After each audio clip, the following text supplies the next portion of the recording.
तो कारवां शुरू हो चुका है स्पेशल मॉडल पेपर का। विशेष R&D टीम एमकेसी की around 200 to 300 people work every day and night for you to create the perfect model paper. और ये मॉडल पेपर नहीं है, ये आपके लिए ब्रह्मास्त्र हैं, रामबाण हैं, आपके एग्जाम में आपकी सफलता को 100% सुनिश्चित करने के लिए। तो बिना देरी किए मैं यही कहना चाहूंगा, इन मॉडल पेपर्स को पूरा देखिए, बढ़िया नोट्स बनाइए, इन क्वेश्चन कलेक्शंस को इकट्ठा करिए और अपने ज़्यादा दोस्तों को भी शेयर करिए, जिससे आप सब मिल करके अपना सपना डिफेंस फोर्सेस को ज्वाइन करने का पूरा कर सकें। तो ये मॉडल पेपर ही नहीं है, ये हर बच्चे के लिए रामबाण है उसकी सक्सेस के लिए। तो चलिए शुरू करते हैं।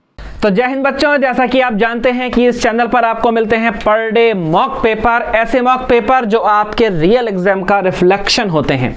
उसी श्रृंखला में आज मैं doctor Gaurav Agrawal, faculty of English, आपके लिए लेकर आया हूं नेवी एसएसआर का एक मॉडल पेपर, जो नेवी एसएसआर, ग्रुप एक्स और इंडियन कोस्ट गार्ड के बच्चों के लिए इंग्लिश की रेप्लिका है, उनके इंग्लिश के रियल एग्जाम की रेप्लिका। समय गवाए बिना सवालों के डिस्कशन पर आते हैं। पहला सवाल है कॉन्स्क्रिप्ट, जिसमें आपको सिनोनिम बताना है शब्द कॉन्स्क्रिप्ट का। अब ये जो शब्द है कॉन्स्क्रिप्ट, देखिए सबसे पहले इसका मैं आपको बता दूं, आंसर होगा ड्राफ्ट। अब ये जो शब्द है ये मूल रूप से बना है इससे, स्क्रिप्ट। आपने सुना होगा फला मूवी की स्क्रिप्ट कैसी है, तो स्क्रिप्ट का मतलब होता है कहानी, उसी कहानी से बना ड्राफ्ट। ड्रॉ मतलब होता है जैसे क्रिकेट का मैच ड्रॉ हो जाता है। सब्सक्राइब, जैसे आपने ये चैनल सब्सक्राइब किया हुआ है। एंड सर्किल का मतलब होता है गोल गोल करना। तो ये हुआ पहला सवाल। दूसरा है प्लेसिड। प्लेसिड का मतलब होता है शांत, तसल्ली में, सेटिस्फाइड। आंसर हो जाएगा काम। स्टोर्मी का मतलब हो जाएगा तूफान, ये बना है स्टोम से, तो ये हो जाएगा तूफानी। मूविंग आप जानते ही हैं, अर्जेंट आप जानते ही हैं। आइए तीसरे सवाल पर, मैलिएबल। मैलिएबल का मतलब होता है, ये एंटोनिम का लेकिन क्वेश्चन है बच्चों, ये क्वेश्चन है एंटोनिम का। तो मैलिएबल का मतलब होता है गंदा, प्रदूषित, जिससे ना मिलना ठीक हो। जिससे ना मिलना ठीक हो तो अपोजिट हो जाएगा इंट्रैक्टेबल, जिससे इंट्रैक्ट किया जा सके, जिससे मिला जा सके। प्लायबल का मतलब हो जाएगा लचीला, प्लायबल का मतलब हो जाएगा लचीला। और टीचेबल का मतलब हो जाएगा पढ़ाने योग्य। मैनेजेबल का मतलब हो जाएगा मैनेज करने योग्य, कि इसको मैनेज किया जाए। उसके बाद वन वर्ड सब्स्टिट्यूशन के दो सवाल हैं कि a person who is womanish in his habit, एक ऐसा व्यक्ति जो अपनी आदतों में थोड़ा महिलाओं के जैसा होता है, तो उसको बोलते हैं एफिमिनेट, क्योंकि वो महिलाओं के जैसा है। फेमिनिस्ट का मतलब होता है नारियों के अधिकार के संबंध में बात करने वाला। फिलोगाइनिस्ट का मतलब होता है जिसके जो प्रेम बहुत ज्यादा करता हो, 50 लोगों से प्रेम करता हो। फेमिनाइन का मतलब हो जाएगा स्त्रियों से संबंधित किसी भी चीज में। उसके बाद find out the correctly spelt word, आपको सही स्पेलिंग वाला वर्ड छांटना है। तो जाहिर सी बात है कि सही स्पेलिंग वाला वर्ड आपके सामने आएगा एडमिशन। एडमिशन माने दाखिला। फिर इसके बाद आइए छठे सवाल पर, रॉन्गली स्पेल्ट वर्ड आपको छांटना है। रॉन्गली स्पेल्ट वर्ड में देखिए, रॉन्गली स्पेल्ट वर्ड अगर आपको छांटना है तो अक्रॉस, यही स्पेलिंग गलत है, क्योंकि ये स्पेलिंग ठीक है, ये ठीक है, ये ठीक है। तो हमारे पास आंसर हो गया, हमारे पास आंसर हो गया इसका A फॉर एप्पल। फिर इसके बाद सातवां इडियम्स एंड फ्रेजेस। तो इडियम्स एंड फ्रेजेस का सवाल है from hand to mouth. Hand to mouth का मतलब होता है रोज कमाना, रोज खाना, माने जो हम कमा रहे हैं हम उतना ही कमाएं जितना हमारा रोज का खर्चा है। तो समथिंग रिपीटेड ऑफन, एक ऐसी चीज जिसको बार बार दोहराया जाए। कंज्यूमिंग फूड, कि जिस हम उसको आमतौर पे भोजन कर रहे हैं। सर्वाइव विदाउट सेविंग, कि हम सेव नहीं कर पा रहे हैं। और hitting someone by hand to mouth, किसी को हाथ से लेकर मुंह तक में चोट पहुंचाना। तो सर्वाइव विदाउट सेविंग, आंसर हो गया सी एज इन चंडीगढ़। आठवां सवाल, पैसिव वॉइस आपको बनानी है। Tell him be told to do it, ये दिया गया सेंटेंस पैसिव वॉइस है, आपको इसका एक्टिव बनाना है। इसका एक्टिव बनाना है तो tell him to do it, answer हो गया हमारे पास B for Bombay. Tell him to do it, ये इसका आंसर हो गया। उसके बाद नौवां सवाल, डायरेक्शन इनटू इनडायरेक्ट से इनडायरेक्ट आपको बनाना है। तो डायरेक्ट से indirect, he said she had been weeping for an hour, उसने कहा कि वो 1 घंटे से रो रही है। तो तो ही सैड। अब पहला वाला ऑप्शन तो इसीलिए गलत क्योंकि इसमें सेज लगा हुआ है, ये ठीक है। दैट यहाँ तक ये भी ठीक है, ये भी ठीक है। अब हैड बीन है तो हैड बीन में परिवर्तन होगा नहीं, इसलिए वॉज भी गलत, ये भी गलत। ये हमको आंसर मिल गया 9वें का डी फॉर दिल्ली। बच्चों वीडियो की स्पीड यदि आपको ज़्यादा लगे तो सवाल का सॉल्यूशन सुनने से पहले आप उसे पॉज करेंगे, पॉज करने के बाद आप उसके बारे में देखेंगे सॉल्यूशन। मतलब पॉज करने के बाद आप पहले उसको सोल्व करेंगे, उसके बाद आप उसका सॉल्यूशन देखेंगे।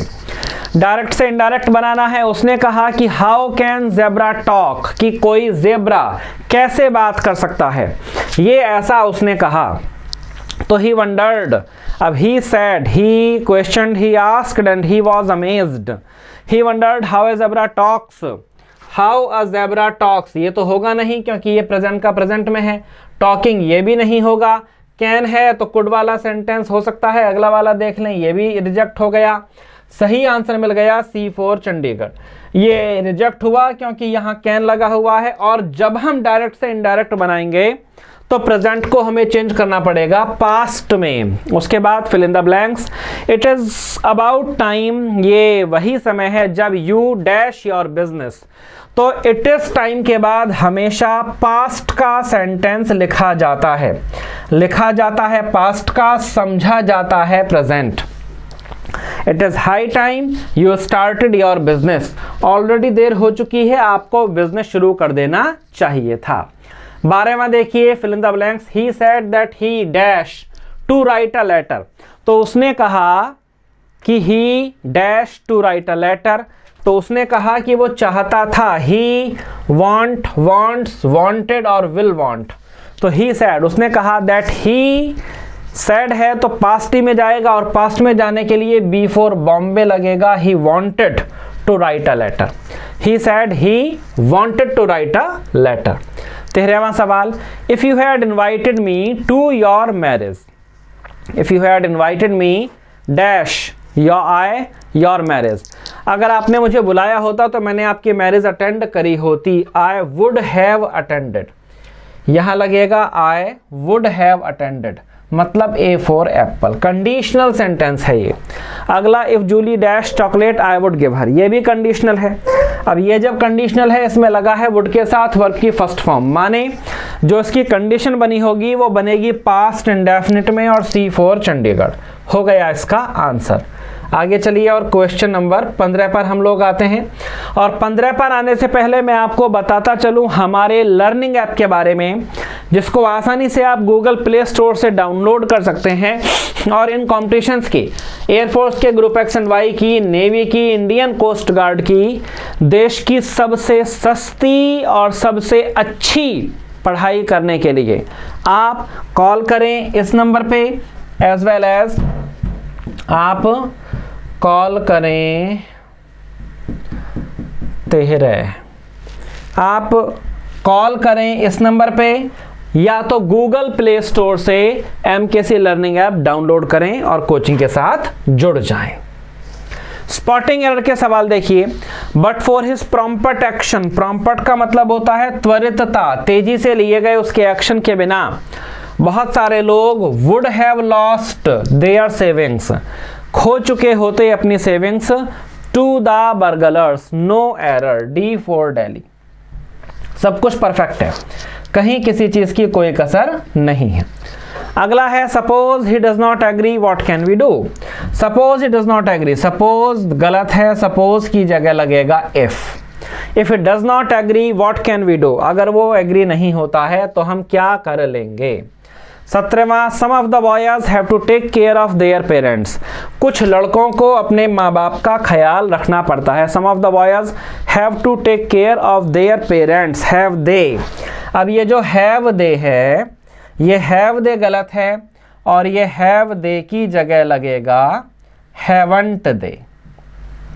ये हैव दे गलत है और हैव दे की जगह लगेगा हैवंट दे 17वें सवाल में। 18वां देखिए रीअरेंजमेंट ऑफ वर्ड्स है फॉलोइंग सेंटेंस में। द ओलंपिक स्टार्ट की ओलंपिक शुरू हो जाता है in the stadium of torch, in the stadium of a torch तो lightened on Mount Olympus by the sun's rays with the arrival, तो the Olympic starts. अब पहले यही लगेगा, Olympic starts with the arrival, ये दूसरा पॉइंट हो गया। With the arrival of the stadium, in the stadium of a torch, तीसरा हो गया। अब ये टॉर्च लाइट किया जाता है माउंट ओलंपस पर्वत पर सूरज की किरणों से, कॉनकेव लेंस की सहायता से। तो मतलब सबसे पहले लगेगा P, P के बाद लगेगा S, और P के बाद S का मतलब आंसर हो गया C4 चंडीगढ़। फिर आइए 19वें सवाल पे, rearrangement of words in a sentence, sentence का रीअरेंजमेंट का मतलब फिर से P क्यू R S का सवाल है। निक वॉज बोर्ड विद लाइफ, जो निक आदमी है ये जीवन से बड़ा बोर हो गया था।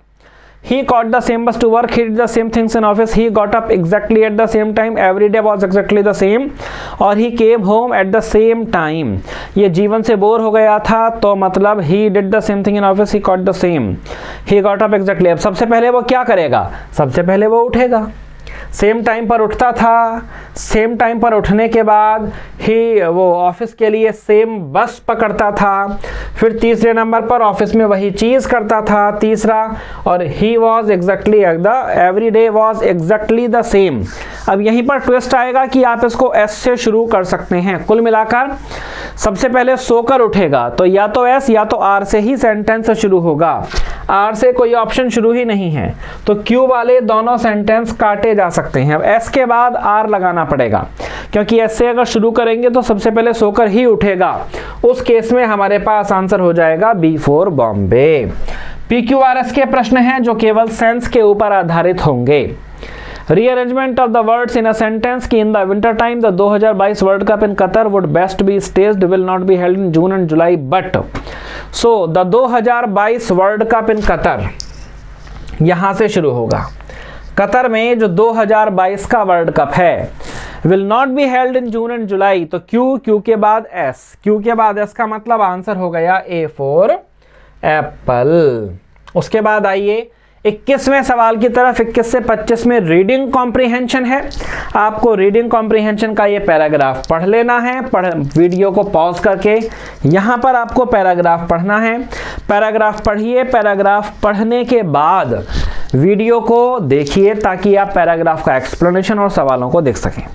तो पॉज कीजिए, पढ़िए, उसके बाद देखिए explanation. The heart is one of the most vital components of the human body, कि इंसान की जो बॉडी होती है उसके कंपोनेंट्स में से सबसे वाइटल, सबसे व्यापक होता है दिल। अब किसी भी का भी जो दिल है ये कॉन्टिन्यूअस काम करता रहता है, ऑक्सीजन रिच ब्लड फ्लोइंग, ज़्यादा मात्रा में ऑक्सीजन घुले हुए खून की सप्लाई करता रहता है पूरी बॉडी में। पूरी बॉडी की जो सेल होती हैं उनको एक कांस्टेंट सप्लाई चाहिए होती है, ऑक्सीजन की लगातार चाहिए होती है। विशेषकर ब्रेन को, हमारा दिमाग ऑक्सीजन के बिना सर्वाइव नहीं कर सकता। ब्रेन की जो सेल्स होती हैं ये केवल 4 से 5 मिनट रह सकती हैं ऑक्सीजन की कटौती होने के बाद, और जो मृत्यु होती है वो पूरी की पूरी बॉडी को आ जाएगी, क्योंकि हमारा दिमाग ही पूरी बॉडी को कंट्रोल करता है, यहाँ तक कि अंदर के ऑर्गन्स को भी।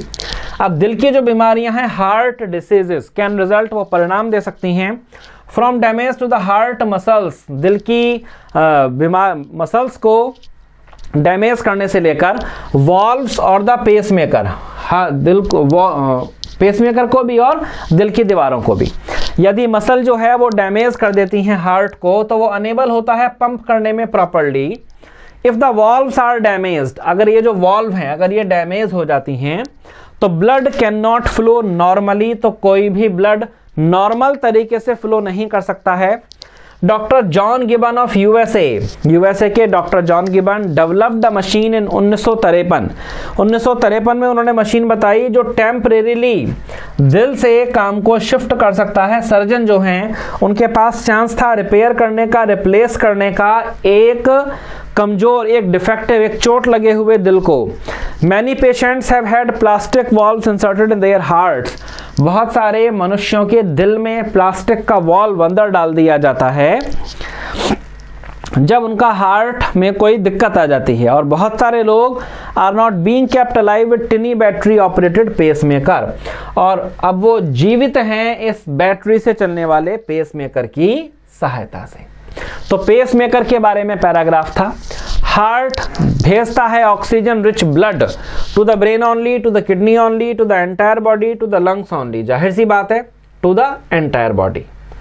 22वां प्रश्न, doctor John Gibbon of USA developed an artificial heart in 1953। ये तो पीछे बताया गया है पैराग्राफ में कि भाई 1953 में ये पेस मेकर उन्होंने बनाया। हार्ट की डिसीज होती हैं किस चीज से? Damage to the heart muscles. जब हार्ट की मसल्स को कोई चोट पहुंच जाती है तब हार्ट की डिसीज हो जाती है। पूरी बॉडी के जो सेल होते हैं उनको एक कांस्टेंट सप्लाई चाहिए होती है, कौन सी गैस की? जाहिर सी बात है, ऑक्सीजन की।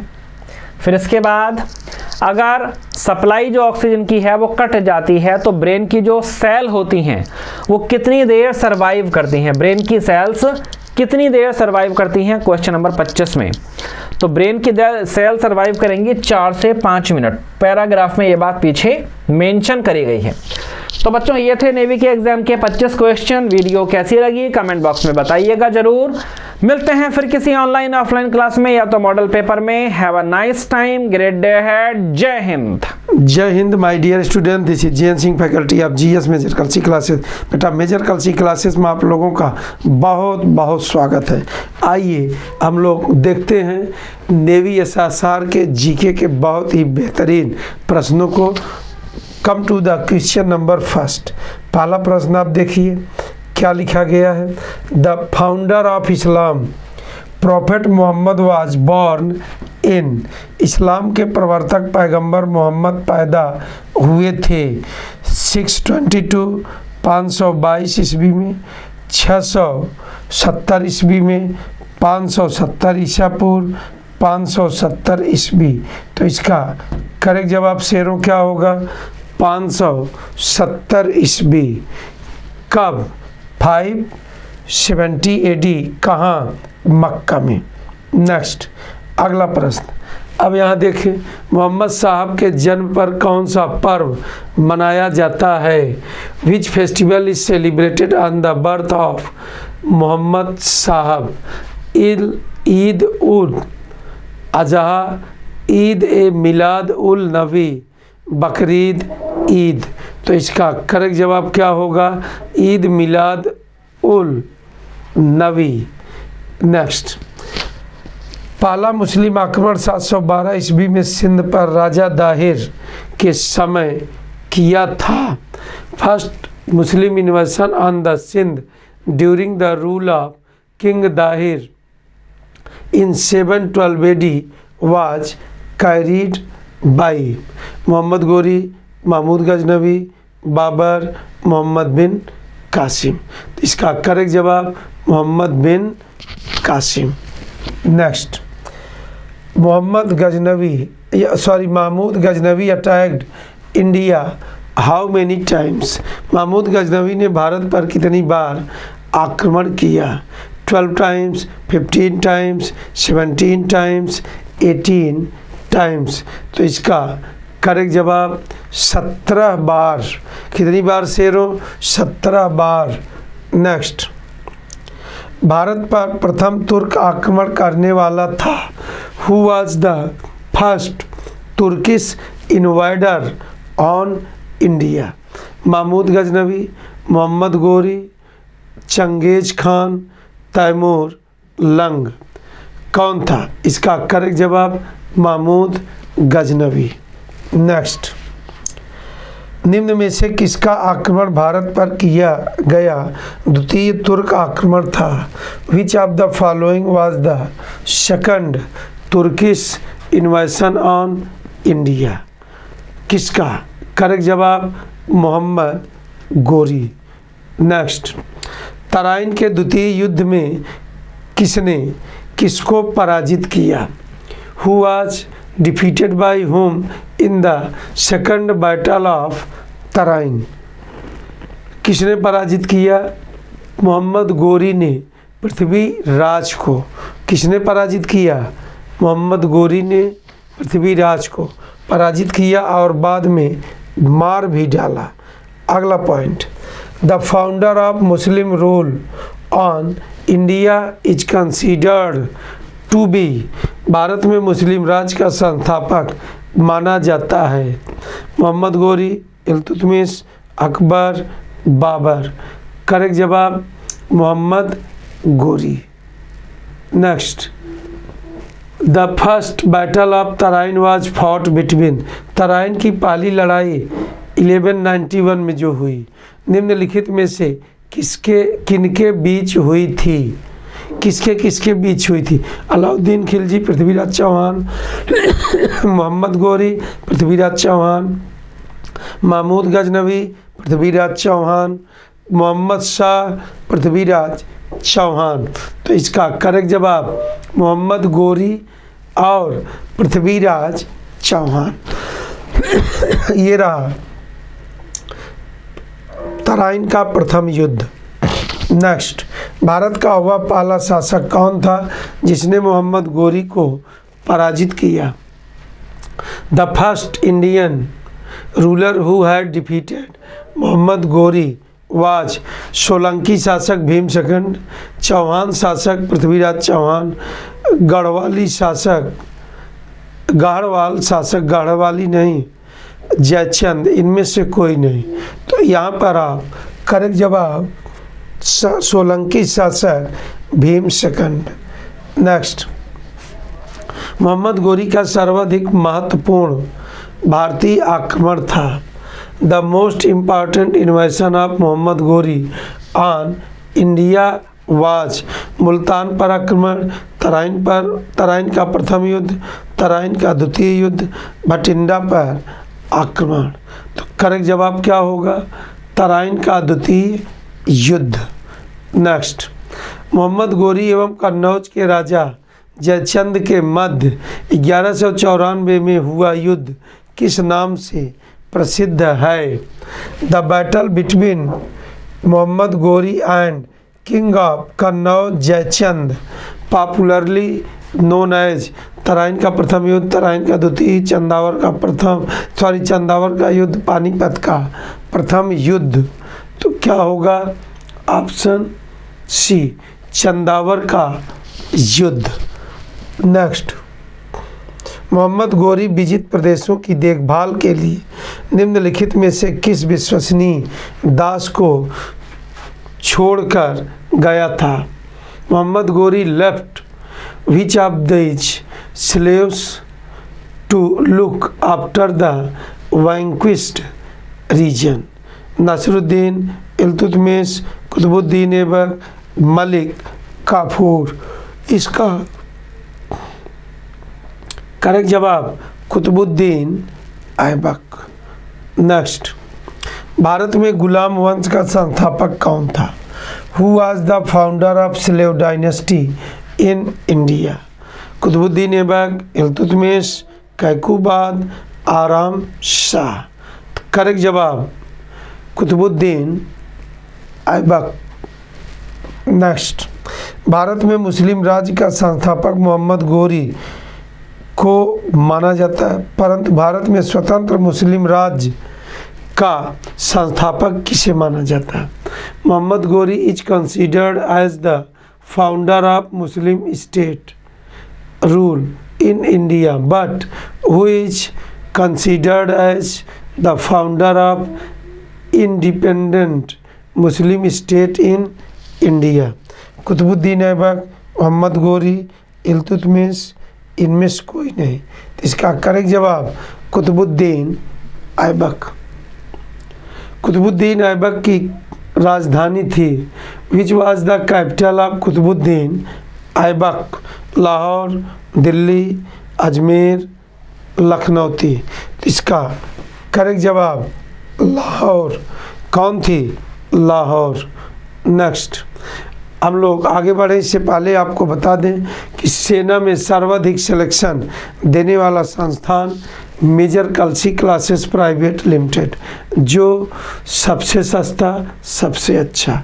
एयरफोर्स, नेवी, आईसीजी की तैयारी हेतु आप फ़ौरन संपर्क करें इस नंबर पर। लिमिटेड टाइम ऑफर का आप फ़ायदा उठाएं। जुड़ते ही आपको विशेषताएं मिलेंगी, return, group discussion, study material, physical session, medical camp, spoken English की। फ़ौरन जुड़ें। भारत में मोहम्मद गोरी ने किसको प्रथम एकता प्रदान किया था? इन India Mohammad Ghori allotted first iqta to Tajuddin Yildiz, Qutbuddin Aibak, Shamsuddin Iltutmish, Nasiruddin Qabacha. सही जवाब क्या होगा? Qutbuddin Aibak. Question number next, Quwwatul Islam मस्जिद का निर्माण किसके द्वारा किया गया था? Who had built the Quwwatul Islam mosque in India? Qutubuddin Aibak, Alauddin Khilji, Iltutmish, Mohammad Adil Shah. तो करेक्ट जवाब कुतुबुद्दीन ऐबक। निम्नलिखित में से वह दिल्ली का कौन सुल्तान था जिसकी मृत्यु चौगान या पोलो खेलते हुए हुई थी? Who among the following Sultan of Delhi had died while playing Chaugan? Chaugan को आज के समय में क्या कहते हैं? पोलो। कुतुबुद्दीन ऐबक, अलाउद्दीन खिलजी, फिरोज शाह तुगलक, गयासुद्दीन। तो किसका करेक्ट जवाब? Qutubuddin Aibak.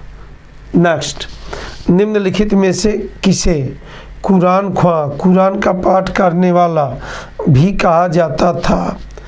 Who among the following was called as Quran Khwan? Reciter of holy Quran? Qutbuddin Aibak, Iltutmish, Muhammad bin Tughlaq, Firoz Shah Tughlaq. तो करेक्ट जवाब क्या होगा? कुतुबुद्दीन ऐबक। 2.5 दिन का झोपड़ा मस्जिद अजमेर का निर्माण किसने करवाया था? Who had built the historic 2.5 दिन का झोपड़ा एट अजमेर? इल्तुतमिश, कुतुबुद्दीन ऐबक, बलबन, फिरोज शाह तुगलक। तो करेक्ट जवाब कुतुबुद्दीन ऐबक। कुतुब मीनार के कार्य को किसने पूरा किया था? Who had completed the remaining construction work of Qutubuddin Razia? Qutubuddin Aibak, Iltutmish, Balban. तो इसका करेक्ट जवाब इल्तुतमिश। नेक्स्ट, किसने 40 तुर्की सरदारों को लेकर तुर्कान चिहलगानी या दल चालीसा का गठन किया? Who had constituted the Chalisa group or Turkan Chihalgani consisting of 40 Turk चीफेंस? कौन? ऐबक, इल्तुतमिश, बलबन, रजिया। तो करेक्ट जवाब इसका इल्तुतमिश। चंगेज खां के नेतृत्व में भारत पर किसके शासनकाल में आक्रमण किया गया? In the ruling period of which sultan of Delhi Genghis Khan invaded India? Iltutmish, Balban, Razia, Khilji. तो करेक्ट जवाब क्या होगा? इल्तुतमिश। नेक्स्ट, रजिया सुल्तान किसकी बेटी थी? Razia Sultan was daughter of Iltutmish, Qutbuddin Aibak, Nasiruddin, Balban. क्या होगा? इल्तुतमिश, कुतुबुद्दीन, नासिरुद्दीन, बलबन। तो इसका करेक्ट जवाब इल्तुतमिश की। तो ये रहे हमारे शानदार 25 क्वेश्चंस आपके एग्ज़ाम के लिए बहुत ही महत्वपूर्ण। ये आप बार बार पढ़ें, यार दोस्त को जोड़ें, जुड़ें, पढ़ें, पढ़ाएं। और आज यहीं पर रुकते हैं, तब तक आप खुश रहें, मस्त रहें, सेहतमंद रहें। जय हिंद। हेलो बच्चों, वेलकम टू MKC। मैं M D Umar, faculty of physics. और बच्चों मैं आज आप लोगों के लिए लेकर के आया हूँ model paper for navy SSR। तो आइए बच्चों आज का मॉडल पेपर स्टार्ट करते हैं। तो इसमें गिवन है हमें कि the flowing truth table belong to which of the gate. ये टेबल गिवन है, ये पूछ रहा है किस गेट के लिए ये बिलोंग करता है। तो यहाँ देखो बच्चों, अगर आप इसको ध्यान से देखेंगे यहाँ, तो देखो यहाँ 0 आ रहा है, यानी इसका क्या मॉड लिया गया है। यहाँ भी देखो 0 आ रहा है, इसका मतलब क्या है कि यहाँ भी क्या हुआ है, इसको प्लस करके मॉड लिया गया है। तो हम ये कह सकते हैं कि अगर हम इसका value A plus B Y is equal to ले मॉड, क्योंकि अगर और लेंगे ए प्लस बी करेंगे तो 1 आना चाहिए, वो तो आएगा नहीं। नैंड भी नहीं आएगा, ए इंटू बी करके अगर हम लेंगे तो यहाँ पे देखो, यहाँ पे तो 1 आ जाएगा, तो ना तो ये ऑप्शन होगा और ना ही ये ऑप्शन होगा। हम नॉर के लिए अगर चेक करते हैं तो देखो कैसे आ रहा है, ए प्लस 1 ही 1 प्लस 1, इसके वैल्यू 1, 1 का मॉड लेंगे तो 0, फिर 1 प्लस 0 1, 1 का मॉड लेंगे तो फिर आ जाएगा 0, 0 प्लस 1 यानी 1 आएगा, 1 का मॉड लेंगे फिर 0, 0 0 ऐड करेंगे तो 0, और फिर उसका हम ये लेंगे तो क्या आ जाएगा 1, यानी इसका आ जाएगा नॉर। तो फर्स्ट का आंसर आ गया बच्चों क्या, D for Delhi. Next question number 2 में कह रहा है जनरल डायोड, यानी जनरल डायोड का प्रयोग कहाँ किया जाता है बच्चों। तो जनरल डायोड एम्पलीफायर में तो यूज़ नहीं किया जाता, वहाँ क्या यूज़ किया जाता है, ट्रांजिस्टर यूज़ किया जाता है। रेक्टिफायर में सिर्फ डायोड यूज़ किया जाता है। हाँ, as a voltage regulator zener diode का यूज़ करते हैं। कैसे, एक विभव के नियामक के रूप में इसका यूज़ करते हैं। तो इसका आंसर क्या हो जाएगा, डी फॉर दिल्ली, इसका भी हो जाएगा। क्लियर है।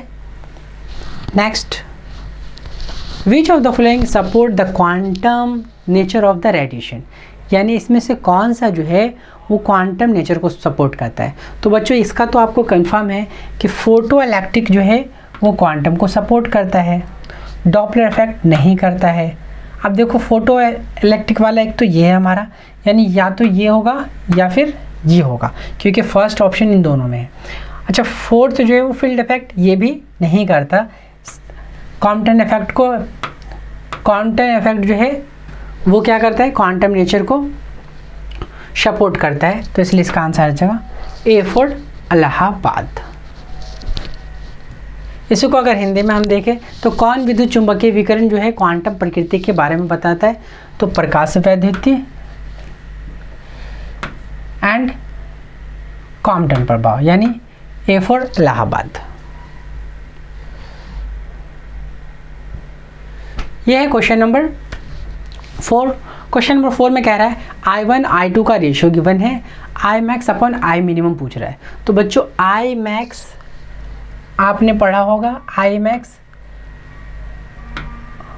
अपॉन I मिनिमम क्या होता है, is equal to root I1 plus root I2 upon I1 minus root I2, इसका स्क्वायर होगा। I1 की वैल्यू कितनी है बच्चों, रूट I1 की वैल्यू 9, I2 की वैल्यू कितनी है बच्चों 1, 9 1 स्क्वायर। तो यहाँ से देखो 9 का स्क्वायर 3 और 9 का रूट 3 और 1 का रूट 1। यहाँ से देखो 9 का रूट 3 1 का रूट 1, तो ये आ जाएगा का स्क्वायर, तो ये आ जाएगा 4 अपॉन में 3 माइनस 1 यानी 2 का स्क्वायर। कैंसिल कर देंगे, कितना आ जाएगा 2 का स्क्वायर यानी 4 अपॉन 1, यानी 4:1। कौन सा ऑप्शन है, C4 चिन्ह है। क्लियर है। तो ये था क्वेश्चन नंबर 4। अब देखते हैं क्वेश्चन नंबर 5। क्वेश्चन नंबर 5 में कह रहा है the magnifying power of a simple microscope, यानी एक सरल सूक्ष्मदर्शी है, इसका आवर्धन गिवन है, इसका magnification m is equal to given है 6। The focal length of its length, focal length हमें बताना है। If the least distinct of distinct vision is 25 centimetre, D की वैल्यू हमें गिवन है कितना 25 सेंटीमीटर। न्यूनतम दूरी हमें कितना गिवन है 25 सेंटीमीटर, और ये बताना है किस में है, मीटर में बताना है। तो बच्चों हमें फॉर्मूला पता है, क्या होता है, m is equal to 1 plus F D by F, यही होता है। m की वैल्यू कितनी है 6, 1 की जगह 1 और d की वैल्यू d की वैल्यू 25, डी की वैल्यू कितनी के बने 25 है, और एफ की वैल्यू एफ ये इधर आएगा तो 6 माइनस 1 5 लिख दे डायरेक्ट, तो 5 इज इक्वल टू 25 अपॉन में एफ। देखो 5 5 ज़ा 25, यानी एफ इज इक्वल टू कितना आ गया 5 सेंटीमीटर। बट हमें आंसर किस में चाहिए, मीटर में, और सेंटीमीटर को मीटर में चेंज करने के लिए क्या करते हैं 100 से डिवाइड, तो 0.05, तो A4 इलाहाबाद। बताओ क्लियर है, ये क्लियर है। तो ये था क्वेश्चन नंबर 5। अब देखते हैं क्वेश्चन नंबर 6। क्वेश्चन नंबर 6 में कह रहा है the angle of minimum deviation measure with a prism is, यानी डीएम की वैल्यू क्या दे रखी है 30 मिनिमम डेविएशन का, और प्रिज्म एंगल कितना गिवन है, angle of prism is 60 degree. तो पूछ रहा है हमसे the refractive index of the material, एक प्रिज्म द्वारा मापे गए विचलन कोण ये दे रखा है 30 और 60 डिग्री जो है प्रिज्म का कोण दे रखा है। तो रिफ्रैक्टिव इंडेक्स के लिए फॉर्मूला क्या होता है, देखो dm plus a by 2 upon में dm प्लस a होता है ना, dm प्लस a अपॉन में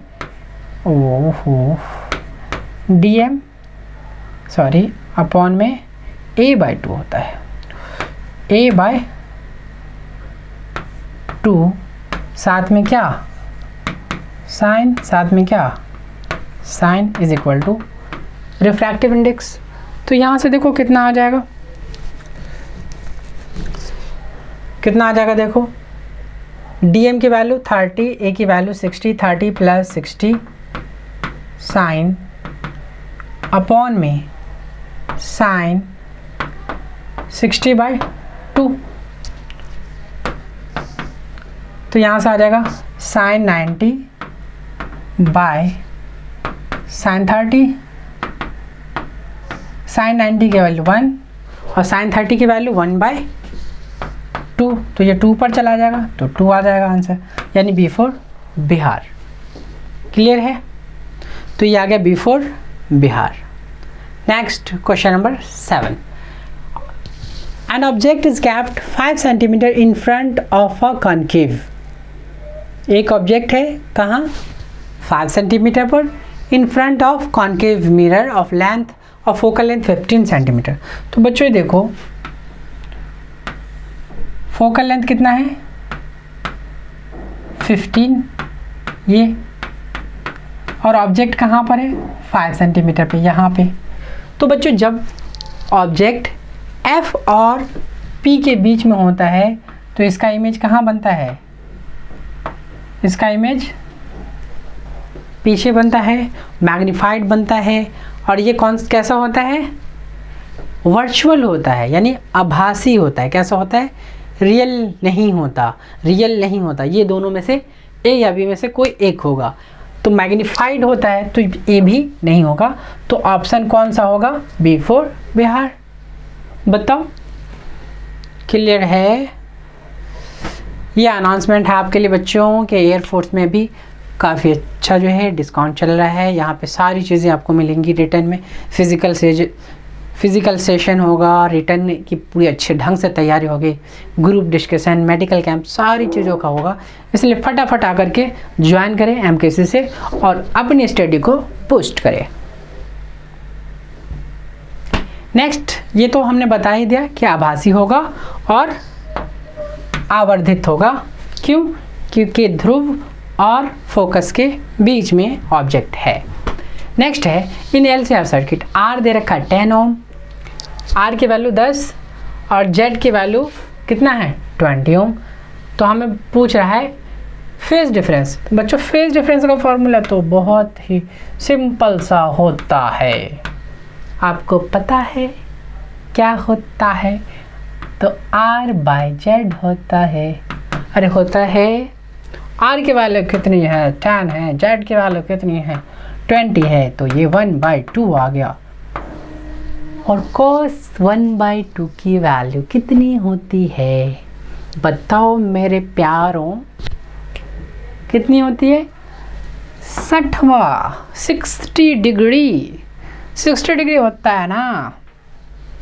cos 60 की वैल्यू 1/2, इसलिए इसका answer D for Delhi. Next कह रहा है choke coil is used in AC circuit. किस में यूज हो रहा है? एसी सर्किट में या फिर डीसी सर्किट में या एसी डीसी दोनों में होता है। किस में होता है बच्चों? तो बच्चों किस में होता है? सिर्फ और सिर्फ एसी में होता है।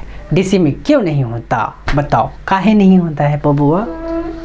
क्योंकि बबुआ डीसी में तुम्हारे ओमेगा की वैल्यू क्या होती है? 0 होती है। तो कॉइल का होगा? 0 होगा।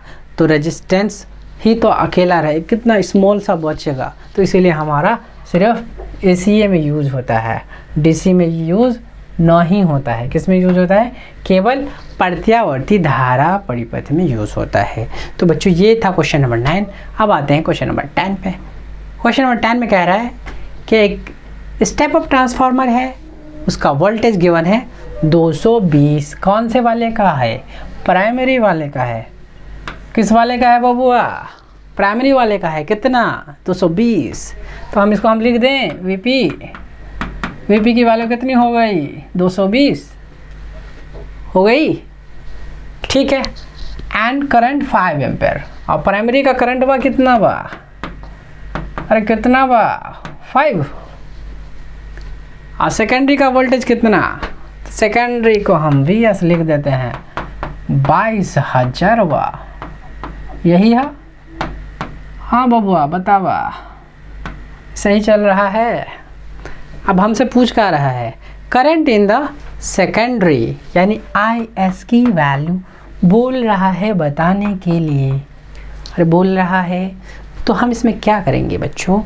आपको पता होगा करंट और वोल्टेज में जो ट्रांसफॉर्मर में होता है इसका रिलेशन वो क्या होता है? इन्वर्सली होता है।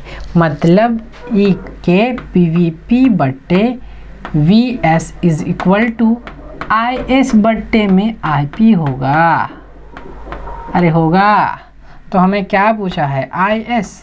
तो IS की वैल्यू फाइंड कर लो, कितना आ जाएगा? VP इंटू IP अपॉन में VS। तो इसमें रखेंगे, यहाँ पे रख दें तो यहाँ पे रख देते, यहाँ पे ज़्यादा जगह खाली है ना। तो यहाँ कितना हो जाएगा बच्चा मेरे प्यारे? बताओ VP की वैल्यू कितनी है? 220। और IP की वैल्यू कितनी है? 5। और VS की वैल्यू कितनी है? 22,000। तो ये 0 0 कैंसिल, ये से कैंसिल, बच गया 100। 5/100, 5 को 100 से डिवाइड करेंगे तो 0.05 यानी D4 डाले। बताइए क्लियर है? तो ये था क्वेश्चन नंबर 10। यही वाली बात है, सेम ही चीज़ है ना, समझ में आ गया? आगे बढ़े। आप देखिए in error measurement of the radius of a sphere is 1.2%। Radius का एरर गिवन है। किसका? रेडियस का गिवन है 1.2%। तो हमको बताना है कि वॉल्यूम का क्या होगा। त्रिज्या का दे रखा है त्रुटि, तो हमें आयतन का त्रुटि बताना है कितना % होगा। तो बच्चों अभी इज इक्वल टू 4/3 πr³ होता है। ये तो कांस्टेंट है, इससे हमें मतलब नहीं। V% हमको फाइंड करना है। तो इसके लिए आपको बस इतना करना है कि पावरवा को आगे करना है और R का परसेंटेज लिखना है। तो R का परसेंटेज कितना है? 1.2। हमेशा पावरवा को आगे करेंगे। तो 1.2 लेंगे तो 12 × 36 यानी 3.6% होगा कि नहीं होगा? अरे होगा। तो क्वेश्चन नंबर 11 हो गया। अब देखते हैं question number 12। If radius of coil become 2 times, radius double हो रहा है and currents become half, then magnetic field at the centre of the coil. तो बच्चों मैग्नेटिक फील्ड का फॉर्मूला क्या होता है? μ0I/2πr। यही है। अब करंट कितना है? 2 टाइम्स रेडियस। रेडियस को हम डबल करते हैं। ये सारी चीज़ें कांस्टेंट, उसको हटा दीजिए। आई की जगह become half, the current half, तो यानी I/2 आ गया, और रेडियस कितना है डबल, तो ये 2r आ गया, बाकी चीज़ तो सेम रहेगा ही। तो यहाँ से देखिए ये 2 ही आएगा ना, और ये भी 2 आएगा, तो यहाँ से कितना आ गया देखिए μ0I/2πr, और ये वाला 2 और ये वाला 2, तो 2 × 2 यानी 4, तो कितना आ जाएगा b/4 नहीं हो जाएगा, ये सब तो b था ही ऑलरेडी, तो ये 4 से डिवाइड हो रहा है, तो ये 1/4 आ जाएगा, यानी D4 डेली इसका आंसर होगा। बताइए क्लियर है? क्लियर है? नेक्स्ट क्वेश्चन पे चलिए। An electric iron of resistance 2 ohm take current of 5 ohm. The heat developed in joule. कह रहा है 20 ओम का प्रतिरोध है, कितने ओम का है? अरे कितने ओम का है? 20 ओम का है। अब विद्युत धारा कितना है 5 एम्पियर, और इसमें से पूछ रहा है उष्मा कितना होगा, तो उष्मा का फॉर्मूला याद है? नहीं याद है तो ये देखो, I² RT होता है। I की वैल्यू कितनी है 5, तो 5 का स्क्वायर, और R की वैल्यू कितनी है 20, और टाइम की वैल्यू कितनी है 20, तो कितना आ जाएगा 25 × 20 × 20, 2 2 ज़ा 4, 4 25 ज़ा 100 × 100 × तो यहाँ से देखिए ये आ जाएगा 10 और ये आ जाएगा K, 10 K और जूल, तो कौन सा ऑप्शन हो जाएगा B4 बिहार। क्लियर है? नेक्स्ट क्वेश्चन पे चलिए मेरे प्यारे। तो ये था क्वेश्चन नंबर 12। अब देखते हैं क्वेश्चन नंबर 13। क्वेश्चन नंबर 13 में हमें गिवन है the coefficient of thermal conductivity depend upon, किस पे डिपेंड करता है बबुआ? तो जो है मटेरियल वहाँ पे डिपेंड करता है ना, धातु के पदार्थ पे, तो इसका आंसर क्या होगा D4 दिल्ली। क्लियर है? नेक्स्ट क्वेश्चन पे चलते हैं बच्चों। ये आप लोगों के लिए अनाउंसमेंट है कि देश का हर गरीब बच्चा बनेगा फौजी officer.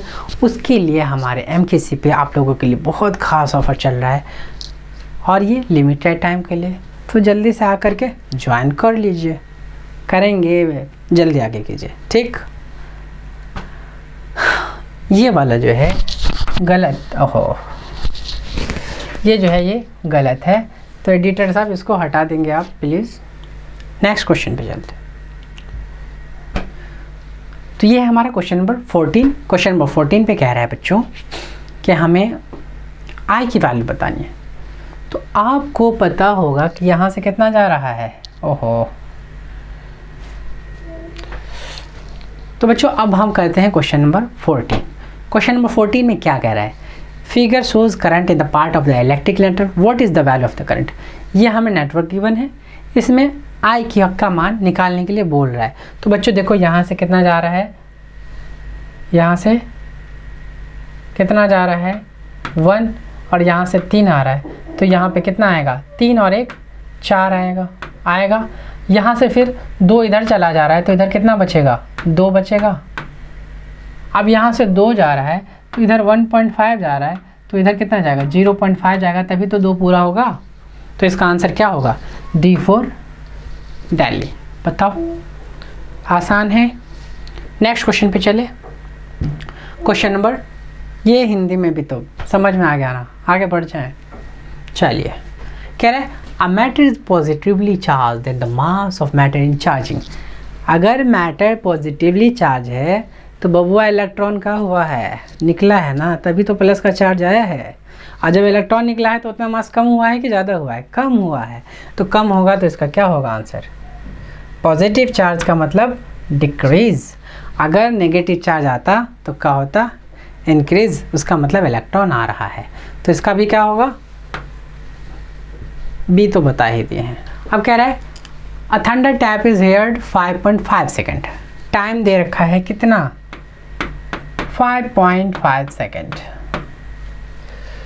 After lightning flash the distance of the flash. कह रहा है इतना टाइम लगता है, कितना स्पीड से जाता है? तो वेलोसिटी दे रखा है 330 मीटर पर सेकेंड। तो हमको डिस्टेंस बताना है, तो डिस्टेंस का फॉर्मूला क्या होता है, v इंटू टी।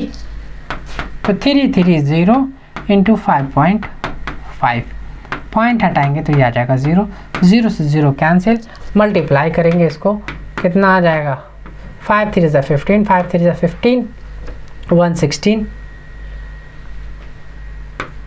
फिर से सेम वही आ जाएगा। तो 5 6 5 11, 6 1 7 8, तो 1815 कौन सा ऑप्शन है, D4 दिल्ली। बताइए क्लियर है। तो ये था बच्चों क्वेश्चन नंबर 16। अब देखते हैं क्वेश्चन नंबर 17। 16 हिंदी में भी क्लियर है, आगे बढ़ते हैं। इसमें क्या रहा है, the equation of a motion of executive SHM कर रहा है बबुआ। तो एसएचएम के लिए आपका क्या हो जाएगा, d2x अपॉन में dt square plus omega square x is equal to 0, ये होता है ना इक्वेशन ऑफ मोशन, यही होता है ना। तो यहाँ से ये और ये बराबर होगा, तो ओमेगा स्क्वायर का होगा k, तो ओमेगा की वैल्यू क्या होगा, रूट की। अब पूछ क्या रहा है, टाइम पीरियड। तो टाइम पीरियड क्या होता है बच्चा, 2 पाई बाई ओमेगा। तो 2 पाई और ओमेगा की वैल्यू कितनी है, रूट के। तो कौन सा ऑप्शन है, A4 इलाहाबाद, जहां हमारा इंस्टीट्यूट मौजूद है। ठीक है, आवर्तकाल ही तो पूछ रहा था, आवर्तकाल तो क्या होता है, टाइम पीरियड होता है। तो क्लियर है। अभी आपके लिए 25% डिस्काउंट चल रहा है। हमारी जो बुक है जिसकी वजह से आप नेवी बन सकते हैं, आप जो है फौजी बन सकते हैं बच्चों। तो फटाफट जो है आप ऑर्डर करें और हमारी बुक को जो है खरीदे। उसके लिए सारा सिस्टम आपको दिया है कि टाइम से डिलीवरी होगा, आप ऑर्डर भी ट्रैक कर सकते हैं और पेमेंट भी आपका सिक्योर रहेगा। नेक्स्ट है total energy of a particle executive SHM कर रहा है पार्टिकल। तो क्या कह रहा है, टोटल एनर्जी किसके प्रोपोर्शनल होगा। तो बच्चों टोटल एनर्जी किसके प्रोपोर्शनल होता है, देखो एनर्जी का 1/2 यही होता है ना, सही हम लिख रहे हैं, m ओमेगा स्क्वायर ए स्क्वायर। तो यहाँ देखिए किसके प्रोपोर्शनल है, ए स्क्वायर के, यानी एम्पलीट्यूड का स्क्वायर, यानी आयाम के प्रोपोर्शनल होगा, पता है। आगे बढ़ें। तो ये था क्वेश्चन नंबर 18। अब देखते हैं क्वेश्चन नंबर 19। क्वेश्चन नंबर 19 में कह रहा है temperature of ideal black body increase by 10%, then the percentage increase in the quantity of the radiation emitted from the surface. तो बच्चों रेडिएशन, इसका फॉर्मूला क्या होता है, T⁴ के डायरेक्टली प्रोपोर्शनल होता है। अब कह रहा है टेम्परेचर जो नया वाला है वो पहले वाले से कितना है, 10% ज़्यादा है। 10% का मतलब कितना होता है, 10/100, तो 0.1 के होता है ना। तो 1 + 1 ये आ जाएगा T के बराबर। अब हम अगर हमें बोल रहा है निकालने के लिए परसेंटेज इंक्रीज, तो इंक्रीज अगर हमारा फाइनल ये आया है, इनिशियल U था, तो U से डिवाइड करके 100 से मल्टीप्लाई कर देंगे तो आंसर आएगा। तो कर देते हैं 1.1 टू द पावर T का पावर 4 माइनस T का पावर 4 अपॉन में T का पावर 4। तो यहाँ से देखिए T का पावर 4 हम बाहर लेंगे तो T का पावर 4 नीचे भी तो है, तो यहाँ से कितना आ जाएगा, 1.1 का 4 माइनस 1 का पावर 4 अपॉन में तो ये था ही, कैंसिल हो जाएगा। ठीक है, इंटू 100 भी कर दें, तो इंटू 100 भी कर देंगे तो परसेंटेज आ जाएगा। अब 1 का स्क्वायर करेंगे 1.1 का, तो देखो 1.1 यानी 11 का स्क्वायर कितना होता है, 121। अब पॉइंट है तो कितना आ जाएगा, 1.21 आएगा। ऐसे ही दोबारा करेंगे तो 1.21 आएगा। अब इसको मल्टीप्लाई कर लेते हैं तो कितना आ जाएगा, देखो 1, ये बात समझ में आया।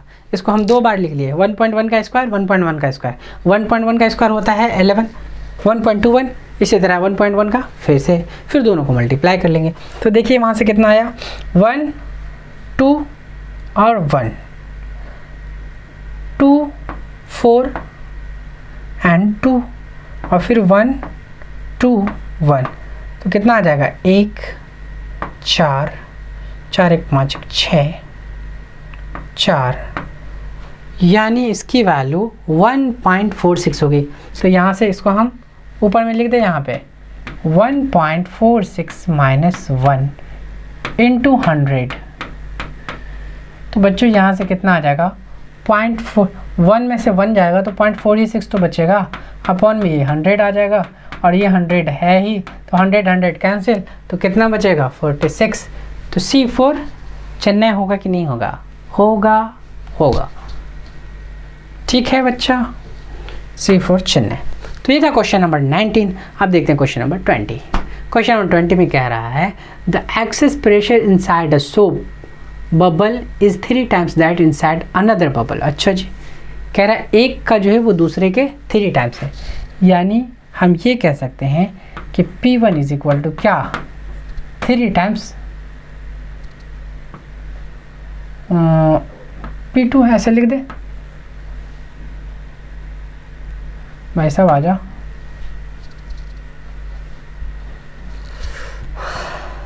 और P की वैल्यू क्या होती है? P की वैल्यू क्या होती है बताओ जी? 40 अपॉन में R1 होगा, ऐसे इसका कितना होगा 3 इंटू 40 अपॉन में R2 होगा, 40 कैंसिल, तो R1 अपॉन में R2 की वैल्यू कितनी आ गई 1/3 आ गई। पूछ क्या रहा है हमसे?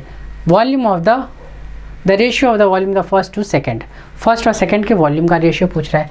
तो बच्चों वॉल्यूम क्या होता है V1 अपॉन V2 करेंगे तो 4/3 पाई R क्यूब। तो ये R1 छोटा वाला ले ले, तो छोटा वाला ले लेते हैं, तो ये R1 का क्यूब हो जाएगा अपॉन में 4/3 पाई R2 का क्यूब हो जाएगा। देखो ये और ये कैंसिल हो जाएगा, तो R1 अपॉन में R2 की वैल्यू कितनी है 1/3, तो 1/3 का क्यूब करेंगे तो 1/27 नहीं आएगा, नहीं आएगा, बोलो। तो इसका आंसर हो जाएगा C4 चेन्नई। तो ये था बच्चों, ये वही क्वेश्चन है सेम, हिंदी में भी समझ में आ गया।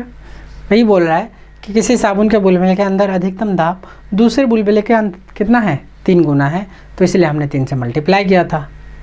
क्वेश्चन नंबर 21 कह रहा है the density of ice, ice की डेंसिटी दे रखी है 0.9 ग्राम पर centimetre. What percent of the volume of the block of the ice float outside the water.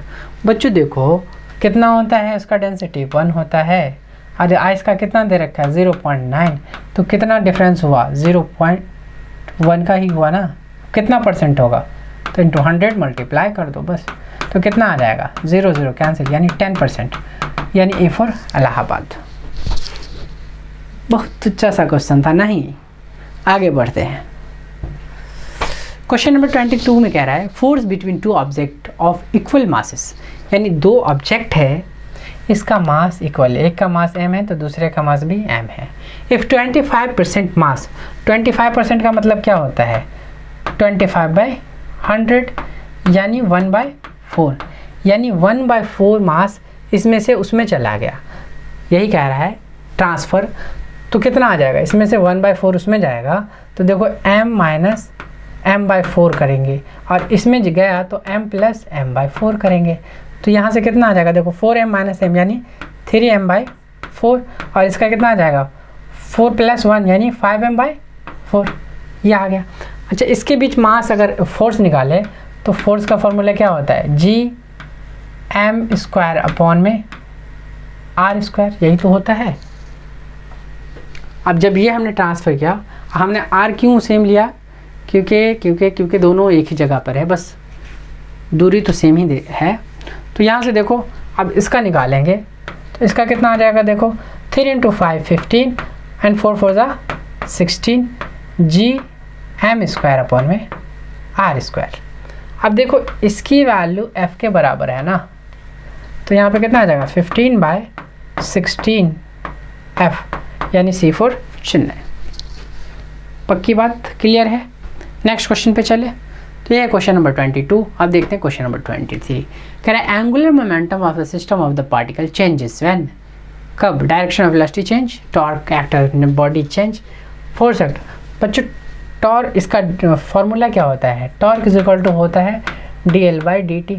तो ये किस पे डिपेंड करेगा? टॉर्क पे। तो टॉर्क चेंज होगा तभी तो चेंज होगा, तो इसका आ जाएगा B4 बिहार। किस पे चेंज, किस पे? आघूर्ण कार्य पर डिपेंड करेगा, तो इसलिए इसका आंसर होगा B4 बॉम्बे।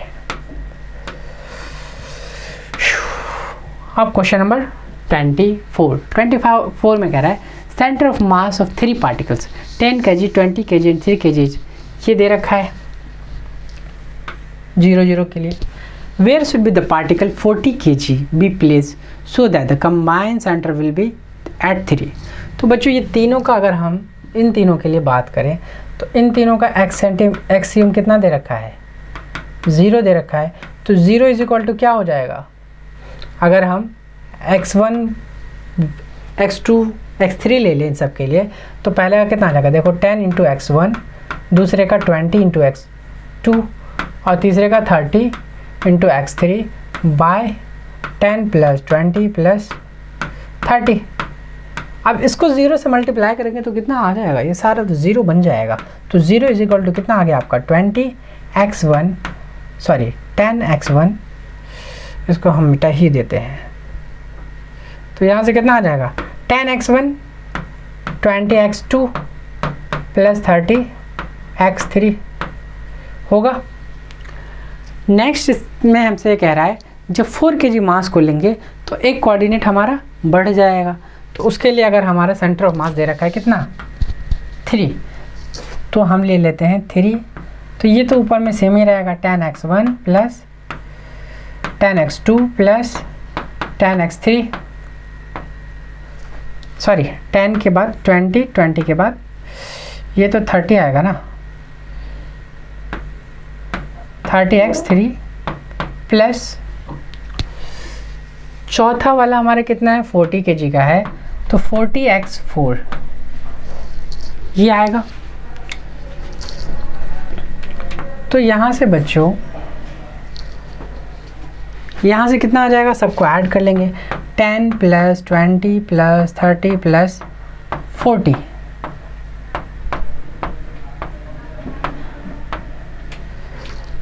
तो कितना आ रहा है देखो यहाँ से 10 प्लस 20 यानी 30, 30 प्लस 30 60, 60 प्लस 40 100, 100 इधर मल्टीप्लाई होगा तो 3 इंटू 100 300 आएगा। और इन सब की वैल्यू अगर हम इसकी बात करें, इन सब की वैल्यू बच्चों, इसकी वैल्यू कितनी है? 0 है। तो यहाँ पे हम 0 रख दें। अगर हमने ये 0 रख दिया है और तो ये बच जाएगा क्या? 40x4। तो यहाँ से कितना आ जाएगा देखो, x4 इज इक्वल टू 300/40।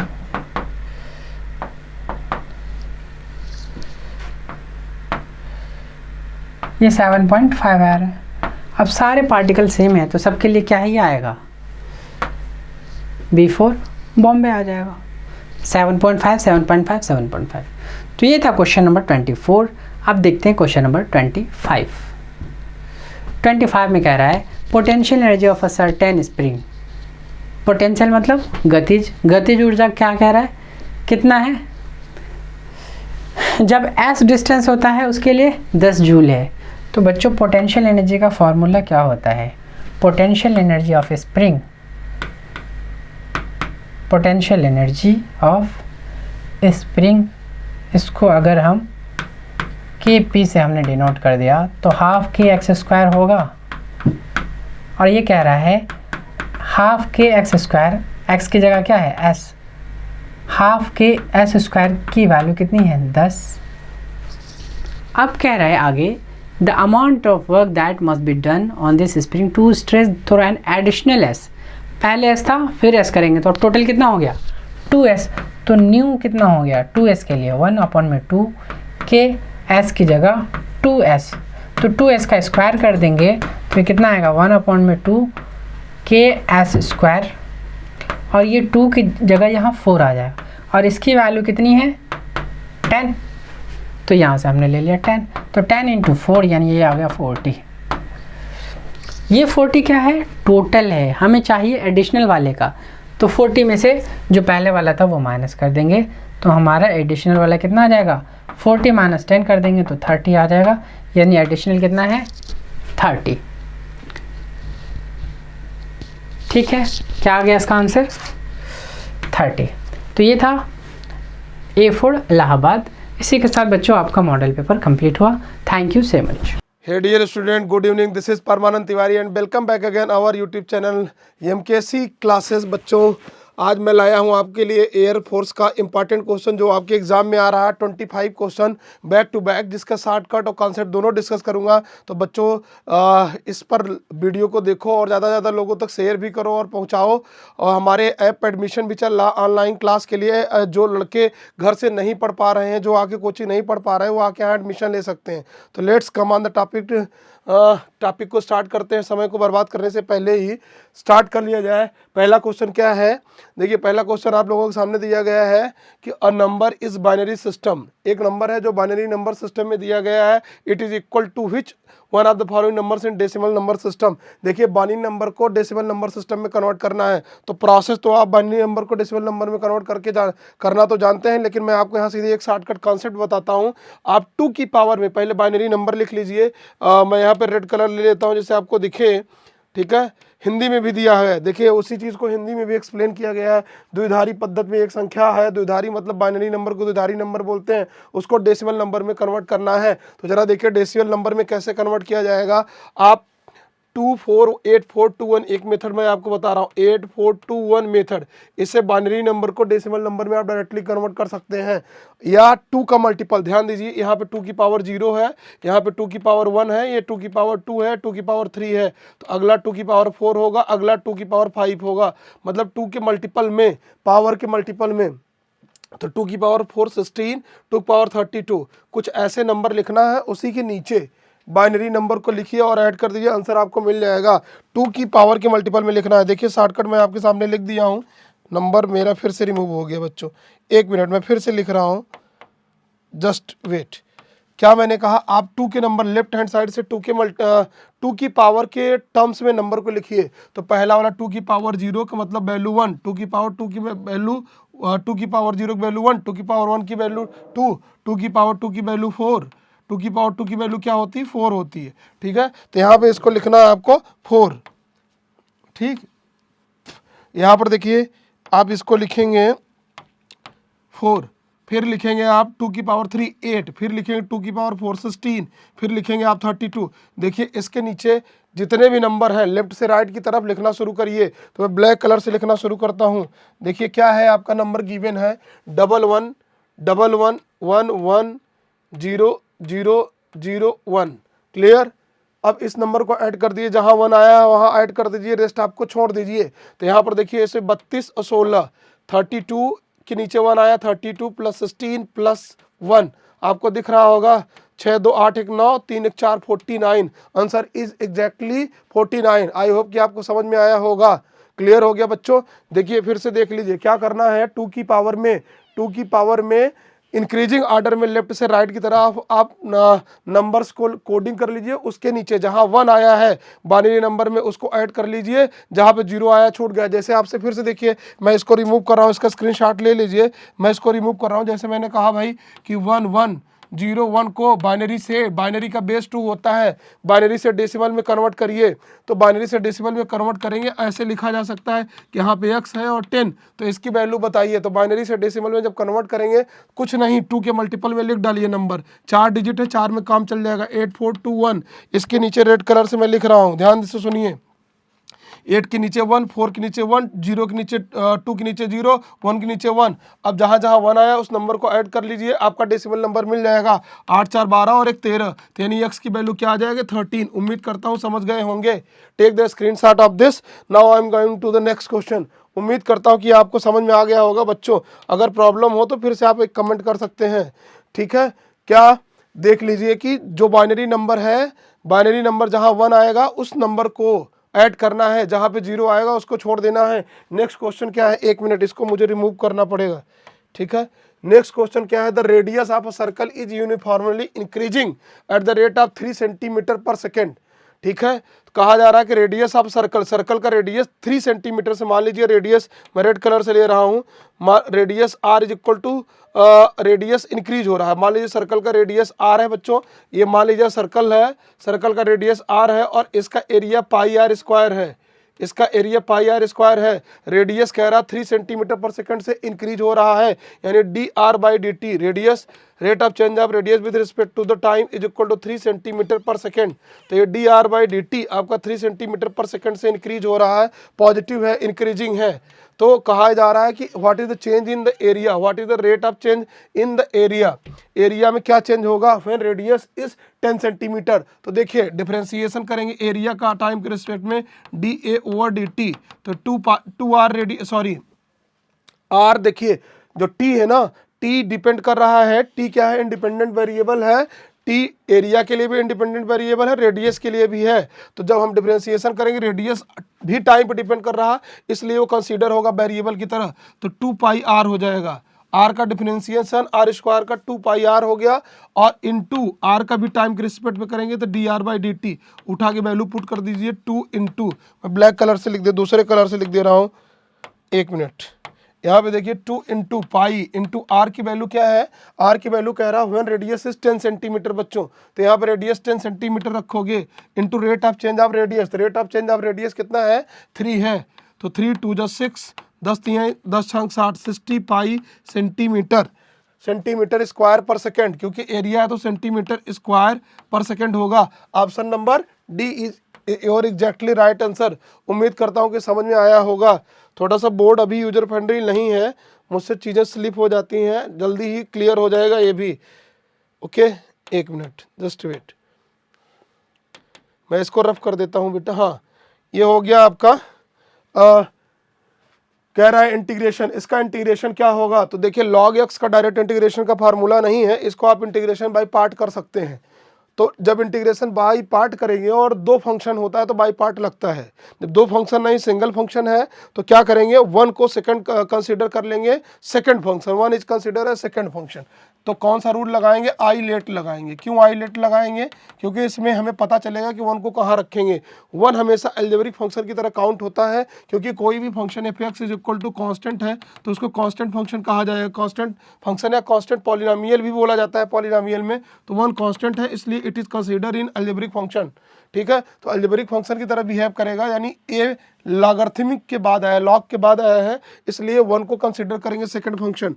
तो यहाँ पे मैं लिखूंगा log x into 1 into derivative with respect to the differentiation करना है तो भैया बाई पार्ट लगाएंगे इंटीग्रेशन। देखिए बच्चों, बाई पार्ट जैसे इंटीग्रेशन लगाएंगे तो बाई पार्ट लगाएंगे तो first function into derivative integration of second function, तो log x into integration of second function 1 का integration x minus differentiation of first function log x का डेरिवेटिव करेंगे तो 1/x into integration of second function, second function 1 है, 1 का integration करेंगे तो x से x कैंसिल, और ओवरऑल जो रिजल्ट आया उसका भी इंटीग्रेशन करना है। ये है इंटीग्रेशन बाय पार्ट। तो उम्मीद करता हूँ आपको समझ में आ गया होगा, कॉन्सेप्ट समझ में आ हो गया। x into log x minus 1 का इंटीग्रेशन करेंगे, 1 यहाँ पे आएगा, 1 का इंटीग्रेशन करेंगे तो x हो जाएगा। क्लियर, यहाँ से यहाँ कैंसिल हो गया तो इंटीग्रेशन आप 1 का इंटीग्रेशन करेंगे तो x हो जाएगा। और यहाँ पे जो लिमिट है बच्चों 1 से 2, उस लिमिट को आप दे देंगे। क्लियर हुआ, तो पहली बात आप उठा के वैल्यू पुट कर देंगे यहाँ पे 2 इंटू, ठीक है, यहाँ पे log x था, ठीक है, log x इंटू x, तो यहाँ पे इसकी वैल्यू पुट करेंगे 2 इंटू log 2 माइनस 2, ठीक है। उसके बाद ये x की वैल्यू 2 हो गई, पुट किया, उसके बाद आप यहाँ वैल्यू पुट करेंगे 1, तो यह log 1 की वैल्यू 0 माइनस यहाँ पे 1। क्लियर, यहाँ पे हो जाएगी वैल्यू 2 log 2, इसको आप लिख सकते हैं log 2 का स्क्वायर माइनस 2 माइनस 1। देखिए सीधी सीधी बात आ गई इसकी, ये हो जाएगा माइनस माइनस प्लस 2 माइनस 1, इसकी वैल्यू हो जाएगी 1। तो log 2 का स्क्वायर बोले तो log 4 माइनस 1, log 1 को लिख सकते हैं बेस ई, यहाँ पे बेस ई है तो आंसर आया log 4 अपान ई। Option number C is exactly right answer. तो ऑप्शन नंबर हो जाएगा सी 4/e। क्लियर, उम्मीद करता हूँ बच्चों आपको समझ में आया होगा। नेक्स्ट क्वेश्चन की तरफ बढ़ते हैं भाई, 1 मिनट, नेक्स्ट क्वेश्चन की तरफ बढ़ेंगे। ये है डिग्री ऑफ डिफरेंशियल इक्वेशन की बात की जा रही है। देखिए बच्चों ध्यान दीजिए और सुनिए समझिए, degree of the differential equation, इसमें आपको डिफरेंशियल इक्वेशन की डिग्री निकालनी है। तो देखिए डिग्री निकालने के लिए कॉन्सेप्ट क्या है, हायर ऑर्डर जो डिफरेंशियल कोफिशिएंट है उसका मैक्सिमम पावर डिग्री कहलाता है। फिर से सुनिए, हायर ऑर्डर डिफरेंशियल कोफिशिएंट का मैक्सिमम पावर डिग्री कहलाता है। तो हायर ऑर्डर डिफरेंशियल कोफिशिएंट कौन है, यहाँ पे 3 है, इसकी पावर 2 है, तो डिग्री हो सकती थी लेकिन होगी नहीं इस क्वेश्चन में। क्यों नहीं होगी, जहाँ पे डिग्री कुछ ऐसे फंक्शन हैं जिनके बारे में बात करता हूं जहां पर डिफरेंशियल कोफिशिएंट उनके डोमेन की जगह बिहेव करेंगे तो उनका डिग्री डिफाइन नहीं होगा। वो कौन कौन से क्वेश्चन है बेटा, कौन कौन से वो फंक्शन है जिसमें डिग्री डिफाइन नहीं होती, कौन कौन से केस हैं। देखिए जब डिफरेंशियल कोफिशिएंट बोले तो differentiation of y with respect to the x, ये डोमेन की जगह मतलब इंडिपेंडेंट वेरिएबल की जगह पर रिप्लेस करे। कब, जब ई की पावर एक्स में, ए की पावर एक्स में, साइन एक्स में और कॉस एक्स में, कॉमन लॉग एक्स में, इन सब में एक्स की जगह पर अगर डिफरेंशियल कोफिशिएंट आया तो इनकी डिग्री डिफाइन नहीं होती है। क्यों नहीं होती है, क्योंकि इनका जो सीरीज का एक्सपेंशन होता है वो बहुत लंबा होता है, नंबर ऑफ टर्म्स इन्फिनिटी होते हैं। तो इनके सीरीज एक्सपेंशन की वजह से डिफरेंशियल कोफिशिएंट की डिग्री डिफाइन नहीं हो पाती, इसलिए इसकी डिग्री डिफाइन नहीं होगी। नन ऑफ दीज इसमें ऑप्शन होगा। रट लीजिए, ई की पावर एक्स, एक power x, sine x, cos x, log x, मतलब क्या, ई की पावर एक्स नहीं, इसके जगह एक्स जगह डिफरेंशियल कोफिशिएंट मतलब ई की power d y by d x अगर आया डिग्री डिफाइन नहीं होगी। लेकिन इस बात का ख्याल रखना है कि आफ्टर द सोल्यूशन, सॉल्व करने के बाद देखेंगे, हो सकता है सॉल्व करने के बाद डिग्री डिफाइन हो जाए।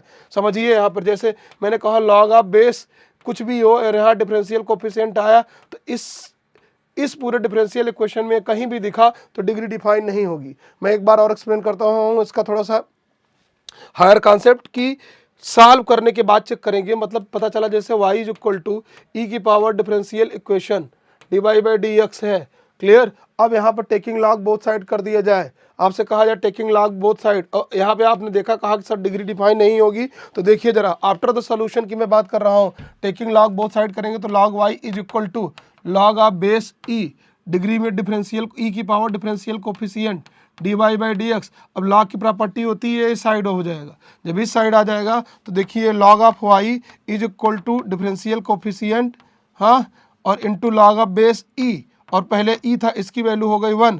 अब differentiation of y with respect to the x you will get log y, यानी यहाँ से डिग्री भी डिफाइन होगी क्योंकि डिफरेंशियल कोफिशिएंट लॉग के अंदर नहीं आया, लॉग के अंदर क्या आया है, डोमेन के जगह पे y आया है, तो डिग्री इसकी डिफाइन होगी। तो आफ्टर सॉल्यूशन सॉल्व करने के बाद हम डिग्री चेक करेंगे। तो take the screenshot of this question. Now I am going to the next question. बच्चों नेक्स्ट क्वेश्चन की तरफ चल रहे हैं, 1 मिनट। हाँ ये देखिए सेना में सर्वाधिक सिलेक्शन देने वाला ये हमारा संस्थान है एमकेसी क्लासेस, और एमकेसी में ऑनलाइन और ऑफलाइन दोनों एडमिशन चल रहे हैं। तो जो बच्चे ऑफलाइन नहीं आ पा रहे हैं ऑनलाइन एडमिशन ले सकते हैं। हमारा लर्निंग ऐप है, तो हमारे लर्निंग ऐप पे जाकर आप डाउनलोड करके प्ले स्टोर से एडमिशन ले सकते हैं। बच्चों what is the value of log 10 9/8 minus log 27/32 plus log 10 3/4, इसकी वैल्यू निकालनी है। तो देखिए इसमें प्रॉपर्टी लगानी है log की, तो log m minus log n वाली प्रॉपर्टी आप लगाएंगे, उससे क्वेश्चन सॉल्व होगा। मैं बता रहा हूँ, देखिए बेस तीनों का सेम है, तो यहाँ मैं कह सकता हूँ, 1 मिनट पेन लेना पड़ेगा मुझे, ठीक है, यहाँ पे मुझे पेन लेना पड़ेगा। यहाँ पे देखिए बच्चों दूसरा पेन लेता हूँ, यहाँ पर देखिए हाँ इसकी प्रॉपर्टी लगाएंगे तो ये हो गया log m माइनस n, तो m माइनस n करेंगे log m अपान n हो जाएगा। बच्चों log m अपान n हो जाएगा, तो यहाँ पे 9/8 पहला वाला 9/8 अपान 27/32, ठीक, और प्लस का log 3/4 लिख के छोड़ देंगे। अब देखिए बच्चों यहाँ से 9 3 जा 27, 8 चौक 32, 4 ऊपर चला गया, ये हो गया आपका log 4/3 plus log 3/4 log m plus n की property, log m plus log n को जब हम ऐड करते हैं तो m इंटू n हो जाता है, मल्टीपल हो जाता है, यानी इसकी वैल्यू हो जाएगी log 4/3 इंटू 3/4, 3 से 3 कैंसिल, 4 से 4 कैंसिल, log 1 की value 0। Option number D is exactly right answer. उम्मीद करता हूँ समझ में आ गया होगा बच्चों। Take the screenshot of this question, इस क्वेश्चन का स्क्रीनशॉट लीजिए। न समझ में आ रहा हो तो बताएं बेटा, ठीक है। फिर से चलिए नेक्स्ट क्वेश्चन की तरफ चलते हैं। अच्छा यहाँ पे क्लिक, 1 मिनट बच्चा। हाँ बच्चों, अब यहाँ पे the line making an angle -120 degree with x axis से कोई लाइन 120 डिग्री निगेटिव एंगल बनाती है, तो ये किस क्वाड्रेंट में सिचुएट होगी, किस क्वाड्रेंट में लाई करेगी। समझिए इस बात को। देखिए कोई भी लाइन, पहली बात तो यहाँ पे x axis line making angle with x positive axis कर लीजिए क्वेश्चन में। एक्स पॉजिटिव एक्सिस से मैं बात करता हूँ, अगर आप क्लॉकवाइज डायरेक्शन में चलेंगे, एंटी क्लॉकवाइज डायरेक्शन में चलेंगे तो प्लस थीटा पॉजिटिव एंगल बनाएंगे, ठीक। क्लॉकवाइज डायरेक्शन में चलेंगे तो निगेटिव एंगल बनाएंगे। क्या बनाएंगे? निगेटिव एंगल बनाएंगे। अब कह रहा है कि -120 डिग्री, मतलब यहाँ से यहाँ चले तो माइनस का 90, फिर यहाँ से यहाँ जाएंगे तो -180, तो माइनस का 120 डिग्री थर्ड क्वाड्रेंट में लाई करेगा। आपको दिख रहा होगा -90 से -180 के बीच में, तो option number C third quadrant में लाई करेगा। उम्मीद है बच्चों की आपको अच्छे समझ में आ रहा होगा। Take the screenshot of this question. Clear हो गया? इसका स्क्रीनशॉट लीजिए। क्लियर हुआ बच्चों? चलिए नेक्स्ट क्वेश्चन की तरफ चलते हैं हम।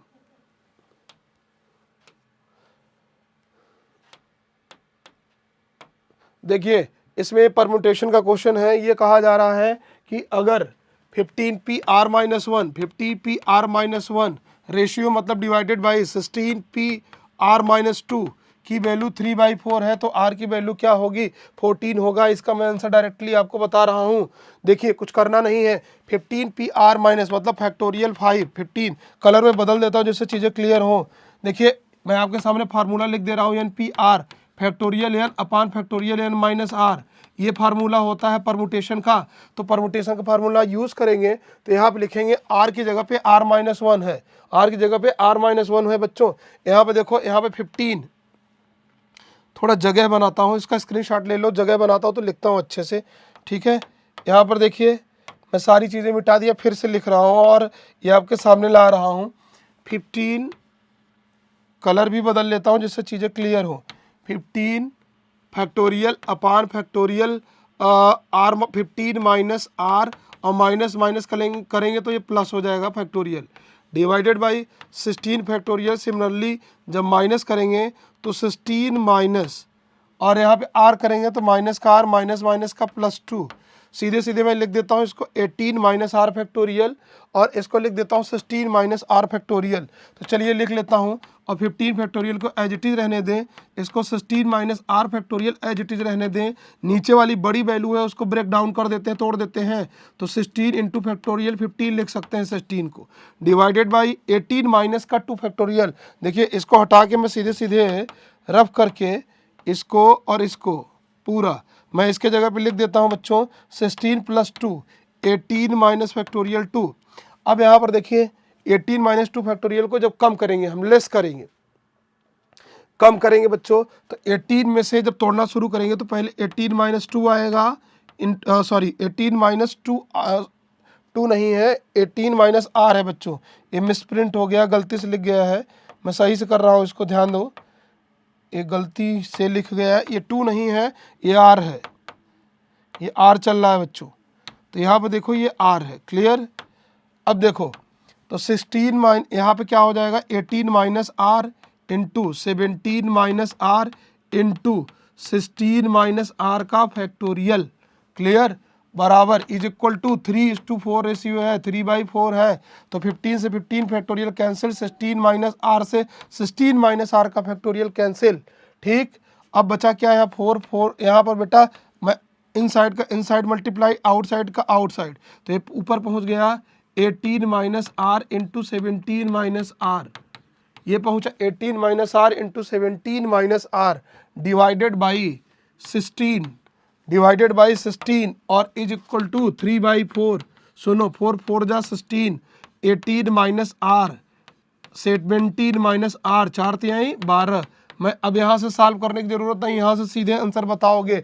कैसे बताओगे? देखो आर की ऐसी वैल्यू रखनी है, अब यहाँ मल्टीप्लाई करो, क्वाड्रेटिक इक्वेशन होगा, क्वाड्रेटिक इक्वेशन को सॉल्व करोगे, इतना टाइम वेस्ट करने का समय नहीं है, कुछ नहीं करना है। यहाँ पे 18 minus R 17 minus R is equal to 12 है।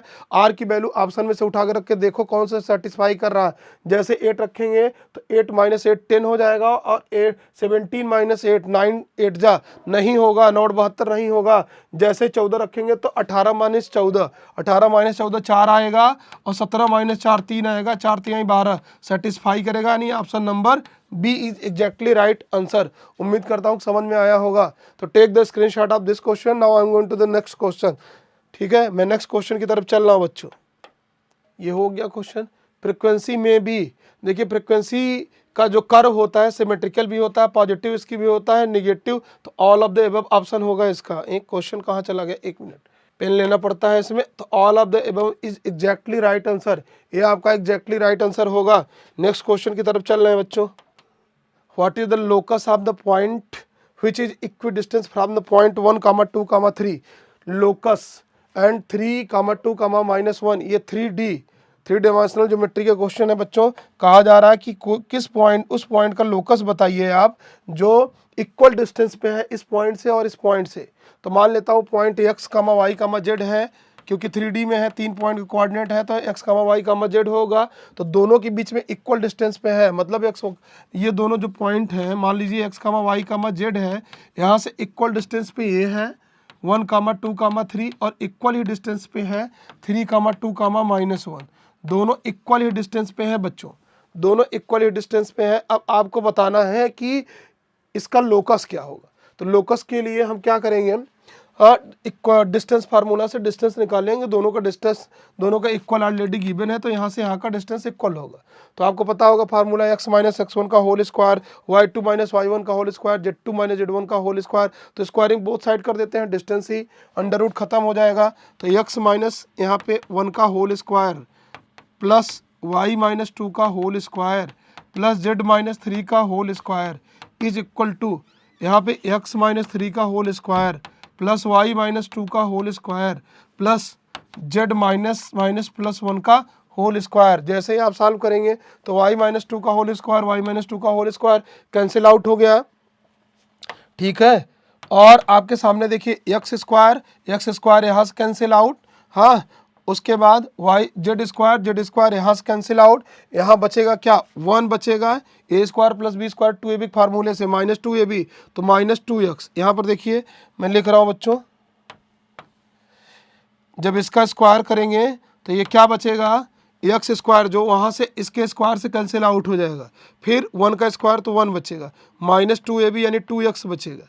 आगे चलते हैं, जेड स्क्वायर, इसके जेड स्क्वायर से कैंसिल हो जाएगा, 3 का स्क्वायर करेंगे तो हो जाएगा 9 और माइनस 3 2 जा 6z, ये होगा इज इक्वल टू, अब यहाँ पे करेंगे जेड प्लस 1 का होल स्क्वायर, तो बेटा जेड का स्क्वायर कैंसिल आउट हो गया, 1 का स्क्वायर बचेगा 1 प्लस उसके बाद बचेगा आपका 1 प्लस उसके बाद यहाँ पे 2z और यहाँ पर भी माइनस 6z बचेगा आपका, 6x बचेगा। तो 1 से 1 कैंसिल हो गया, इधर आ जाएगा तो 4x minus 4z is equal to 0, 4 common लिए तो x minus Z is equal to 0। Option number C is exactly right answer, ठीक है। तो इसका स्क्रीनशॉट करिए बच्चों, उम्मीद करता हूँ कि आपको समझ में आ रही होगी। नेक्स्ट क्वेश्चन की ओर चलते हैं, चलिए नेक्स्ट क्वेश्चन नंबर 10। अच्छा, अभी वही क्वेश्चन जिसकी बात किया वही रिपीट कर गया है बच्चों कि इसका डिफरेंशियल कोफिशिएंट जिसका डिफाइन नहीं होता उसका डिग्री क्या होता है, नॉट डिफाइन, इस बारे में बात किया मैंने। वैसे तो हायर ऑर्डर की जो मैक्सिमम पावर होती है डिग्री होती है, अगर ये लॉग के अंदर डिफरेंशियल कोफिशिएंट ना होता, ध्यान से देखिए, फिर से मैं एक बार एक्सप्लेन कर दे रहा हूँ, लॉग के अंदर अगर डिफरेंशियल कोफिशिएंट ना होता तो इसकी डिग्री डिफाइन हो जाती है, इसकी डिग्री नॉट डिफाइन है, तो इसमें ऑप्शन भी नहीं लिखा गया, ऑप्शन ए हिंदी में लिखा गया इनमें से कोई नहीं, ठीक है, इनमें से कोई नहीं, ऑप्शन नंबर डी, ठीक है। नेक्स्ट क्वेश्चन पर चलते हैं भाई, देखो क्वेश्चन नंबर 11 हो गया। नेक्स्ट क्वेश्चन पे देखिए, यहाँ पर फिर से हमारे ऐप के बारे में एक्सप्लेनेशन है। ये देखिए, देश का हर गरीब बच्चा पढ़ सकता है, क्योंकि अब कोई भी कोर्स जो एमकेसी के लर्निंग ऐप पे आ रहा है, कोई भी बहुत ज़्यादा प्राइस में नहीं है, बहुत अफोर्डेबल प्राइस में है, तो आप ले सकते हैं, घर बैठ के पढ़ सकते हैं। ठीक है बच्चों, बने रहिए, एमकेसी से जुड़े रहिए, पढ़ते रहिए, और मैं परमानंद तिवारी आपके लिए लाता रहूँगा नए नए टॉपिक, नए नए क्वेश्चन और अलग अलग बेहतरीन कॉन्सेप्ट पे। तो बने रहिए चैनल पे बच्चे, पढ़ते रहिए। Which of the following statement is correct? The power set of the null set। देखिए पावर सेट के बारे में बात की गई है। पावर सेट, नल सेट का पावर सेट क्या होता है? तो नल सेट आपको पता होगा, नल सेट कौन सा सेट होता है? एम्प्टी सेट होता है, मतलब जिसमें कोई भी एलिमेंट नहीं होता, दैट हैव नो एलिमेंट। अब पावर सेट क्या होता है? Set of all subset, set of all subset of any set is known as power set. तो जो भी सेट है, अगर उसका पावर सेट निकालना है तो उसके सभी सबसेट को सेट के अंदर डाल दो और उसके बाद उसका नंबर पूरा सेट निकाल लो तो वो पावर सेट बन जाएगा। मतलब अगर ये कोई सेट है, जैसे एग्जांपल देखिए, कोई सेट है, इसमें एलिमेंट है 1 2, तो इसके पूरे सबसेट कौन होंगे? इसका पहला तो empty set is subset of every set, उसके बाद सिंगल एलिमेंट 1 इसका सबसेट होगा, 2 इसका सबसेट होगा, उसके बाद 1, 2 इसका सबसेट होगा। इन सभी को सेट में अगर डाल लो तो पावर सेट आप ए कहा जाएगा, P of bracket A. Clear? P of bracket A कहा जाएगा। बात समझ में आ रही है? तो पावर सेट ए जैसे निकाला, आप वैसे ही निकालोगे power set of null set, मतलब power set of empty set. अब देखिए एम्प्टी सेट के कुल कितने सबसेट हैं? तो देखो, पहली बात तो एम्प्टी सेट एम्प्टी है, मतलब उसके अंदर कोई भी एलिमेंट नहीं है। तो आपने डेफिनेशन पढ़ा है कि each set is subset of every set, या empty set is subset of every set. तो इसका एक ही सबसेट होगा, कौन होगा? फाई। इसका केवल एक सबसेट होगा फाई, और उसी को सेट के अंदर डाल दोगे। समझ में आया? तो फाई उसका ये सेट होगा, एक ही सबसेट होगा और उसको सेट के अंदर डाल दोगे तो power set of null set निकल आएगा। लेकिन ऑप्शन में क्या कह रहा है? नाम से नल सेट, तो नल सेट तो है नहीं। सिंगलटन सेट, हाँ सिंगलटन सेट मतलब एक ऐसा सेट जिसके अंदर नंबर ऑफ एलिमेंट 1 आए, तो इसके अंदर नंबर ऑफ एलिमेंट 1 आया, इसलिए option number B is exactly right answer. Hope कि ये चीज़ें क्लियर हो गई होंगी। नेक्स्ट क्वेश्चन की तरफ चलते हैं बच्चों। पहले तो इसको रिमूव करते हैं। देखिए कहा गया log 4 7 is equal to x. Log के बारे में बता दें, लॉग बेटा एक्सपोनेंशियल फंक्शन का इनवर्स फंक्शन होता है, यानी inverse of log is exponential. Either you can say that कि inverse of exponential is log. ठीक, तो लॉग कैंटी लॉग इनवर्स है। तो अगर मान लीजिए log of base a x function है इज इक्वल टू वाई है, तो मैं इसको लिख सकता हूँ x is equal to a to the power y. ये है लॉग की डिफिनीशन बच्चों, इस बात को समझ लीजिए। लॉग इनवर्स होता है एक्सपोनेंशियल फंक्शन का, मतलब ये y यहाँ पहुँच जाएगा, जो एक्सपोनेंशियल फंक्शन का डोमेन था लॉग का रेंज होगा, जो लॉग का रेंज था एक्सपोनेंशियल फंक्शन का डोमेन होगा। क्लियर? अब यहाँ पर देखो ये आपके सामने आ गया भाई, इस फॉर्म में लिख सकते हैं।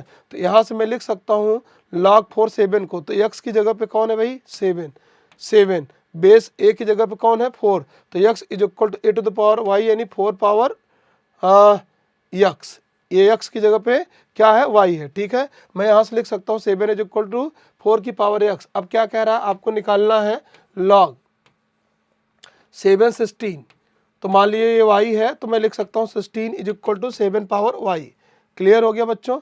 अब देखिए 7 पावर y, यहाँ से अगर बात किया जाए तो 4 की वैल्यू क्या निकालोगे? तो 4 की वैल्यू इधर ट्रांसपोज करोगे, 7 की पावर 1/x हो जाएगा। जब ये ट्रांसपोज होगी 4 की वैल्यू हो जाएगी 7 पावर 1/x। तो यहाँ पे 4 यानी 4 का स्क्वायर है 16, तो यहाँ पे 4 के स्क्वायर की बात की जा रही है। 7 पावर y उठा के रखोगे, 4 का स्क्वायर बोले तो 4 की वैल्यू 7 पावर 1/x, तो 7 की पावर 1/x का स्क्वायर, तो स्क्वायर करेंगे 2/x is equal to 7 power y। तो y की वैल्यू कंपेयर करेंगे 2/x।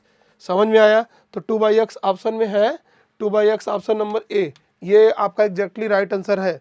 उम्मीद है कि बच्चों आपको समझ में आया होगा। नेक्स्ट क्वेश्चन की तरफ चलते हैं, इसको रिमूव कर दे रहे हैं। देखिए बच्चों, ये बात हो रही है कि ए इज सबसेट ऑफ बी। दो सेट हैं, ए इज सबसेट ऑफ बी, ए के सभी एलिमेंट बी के एलिमेंट हैं। ए इज सबसेट ऑफ बी, ए के सभी एलिमेंट बेटा बी के एलिमेंट हैं। तो ए यूनियन बी क्या होगा? मतलब ए यूनियन बी की बात हो रही है या बी यूनियन ए, दोनों बात एक ही है। ए के सभी एलिमेंट बी के हैं, मतलब बी में पूरी तरह से सेट ए के एलिमेंट है। तो जब ए यूनियन बी करेंगे तो ए यूनियन बी मतलब ए के सारे एलिमेंट और बी के सारे एलिमेंट सेट बी में है, बी ही आंसर आएगा। तो ऑप्शन क्या हो जाएगा, option number C, that is the right answer B. ठीक है, एग्जाम्पल से समझ लीजिए अगर नहीं समझ में आ रहा। ए में एक एलिमेंट है 1 2 3, ठीक है। बी में एलिमेंट है बच्चों आपका 1 2 3 4 5। अब कहा गया ए यूनियन बी करिए, ठीक है। ए के सारे एलिमेंट बी के एलिमेंट है, ए सबसेट ऑफ बी है, हाँ ऑब्वियसली है। तो क्या ए यूनियन बी करेंगे तो ये आंसर आ जाएगा आपका 1 2 3 4 5, फिर से वही सेट बी के बराबर आया, इसलिए आंसर क्या है आपका बी। ठीक, मैं रिमूव कर रहा हूँ इस क्वेश्चन को।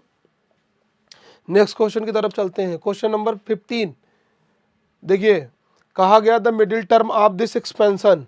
तो देखिए मिडिल टर्म आप थोड़ा, हर जरूरी नहीं है हर क्वेश्चन का आपको पूरा सोल्यूशन फाइनल निकालना है, आपको आंसर जल्दी लाना है। पूरा फाइनल सोल्यूशन करने की कोई बहादुरी नहीं, जल्दी से करिए आप। देखिए सीधी सी बात है, इसका ऑप्शन आएगा ये बी, बिना, अब देखिए मैंने कहा इसका ऑप्शन आएगा ये, कैसे आएगा देखिए मैं आपको बता रहा हूँ। निगेटिव तो आएगा श्योर, मिडिल टर्म की बात हो रही है, इसका पावर 10 है भाई ना। तो नंबर ऑफ, जितने नंबर ऑफ इंडेक्स किसी भी बायनोमियल एक्सपेंशन में x प्लस ए की पावर n है, तो जितना इंडेक्स होता है उससे नंबर ऑफ टर्म एक ज़्यादा होता है, यानी n+1 होता है। तो 10 है उसमें, तो टोटल नंबर ऑफ टर्म 11 होंगे। तो इसका मिडिल टर्म छठवां टर्म हो जाएगा, छठवां टर्म यानी T6 इसका मिडिल टर्म हो जाएगा। तो r की वैल्यू क्या लेंगे, एक उससे कम होती, r की वैल्यू एक कम होती, क्योंकि r की वैल्यू स्टार्ट होती है NC0 प्लस NC1 से स्टार्ट होती है। तो r की वैल्यू एक कम हो जाएगी, जैसे ही r की वैल्यू एक कम हो जाएगी तो इसका मतलब हम r की वैल्यू 5 लेंगे। तो r की वैल्यू 5 हो गई, बस इसका मतलब 5, ये आंसर या ये आंसर हो सकता है, लेकिन एग्जैक्ट आंसर कौन सा होगा, ये होगा। क्योंकि अगर x माइनस ए की पावर n है तो हम लिखते हैं -1 की power n sigma NCR x की power n minus R into A की पावर r। तो -1 की पावर 5 बोले तो -1 की पावर 5 जैसे ही बोलेंगे बच्चों आ जाएगा माइनस, इसलिए निगेटिव आंसर और 5 के साथ option number B is exactly right answer. I hope कि बच्चों आपको समझ में आया होगा। Now I am going to the next question, take the screenshot of this question. Next question की तरफ चलते हैं बच्चों, 1 मिनट इसको रिमूव कर दें। ठीक, तो नेक्स्ट क्वेश्चन की तरफ चलते हैं। कहा जा रहा है in different words are formed with the letter of the word again. Again की बात की जा रही है, and are arrange alphabetically among then slabs in dictionary the word of 50th position will be. कहा जा रहा अगेन वर्ड को अगर डिक्शनरी के ऑर्डर में रखा जाए तो 50वें पोजीशन पे कौन सा वर्ड आएगा। तो देखिए मैं आपको बता रहा हूँ, यहाँ पर ध्यान दीजिए, समझिए पहले इस बात को कि डिक्शनरी के ऑर्डर में अगेन वर्ड मैं लिख रहा हूँ, अगेन मैं ब्लू कलर से लिखता हूँ बच्चों, अगेन AGAIN, 2 बार ए है, जी है, आई है, एन है। तो अल्फाबेटिकली अगर मैं लिखूंगा तो डिक्शनरी में ए आएगा, फिर जी आएगा, ABCD के हिसाब से लिखिए आप अल्फ़ाबेट से, फिर आई आएगा, फिर एन आएगा। अगर मैं ए को पहले लिखकर लेटर लिखना शुरू करता हूँ तो देखिए जैसे ही मैं ए रखूंगा तो 5 प्लेस बनेंगे बेटा, एक परमुटेशन का क्वेश्चन है, मैं रेड कलर से भर रहा हूँ, 5 पोजीशन पे आएंगे। तो ए यहाँ पे, ए यहाँ पे, उसके बाद कितने एलिमेंट, ये they are behaving like as a single element, दोनों सिंगल एलिमेंट की तरह बिहेव करेंगे, ठीक है। या ए को यहाँ पे होल्ड करेंगे तो हम क्या, ध्यान से सुनिएगा, यहाँ पे कुल कितनी पोजीशन आएगी, 4 3 2 ए, यानी फैक्टोरियल 4 तरीके से भरा जाएगा, यानी 24 एलिमेंट ए के साथ आ जाएंगे। इन दोनों ए को एक साथ मैंने ले लिया क्योंकि they are behaving like single element. उसके बाद 24 ए हो गए, फिर जी के साथ शुरुआत करेंगे, तो जी करेंगे तो यहाँ पे 1 2 3 4, हाँ। अब देखिए अब बीच में जब ए आएगा तो ये रिपीट कर रहा है, इसलिए ध्यान से सुनिएगा, रिपीट हो रहा है, repetition of element are not allowed in the dictionary. बार बार ए इधर आएगा तो भी वही होगा, यहाँ भी ये होगा, तो ये फैक्टोरियल 4 तरीके से तो अरेंज होगा ही होगा। ये 2 बार अरेंज हो रहा है इसलिए 2 से डिवाइड करेंगे, तो 24 डिवाइडेड बाई 2 क्या आ जाएगा, 12। सिमिलरली इसी तरीके से आई के साथ भी अरेंज होगा, तो फैक्टोरियल 4 तरीके से आई अरेंज होगा, डिवाइडेड बाई 2 12।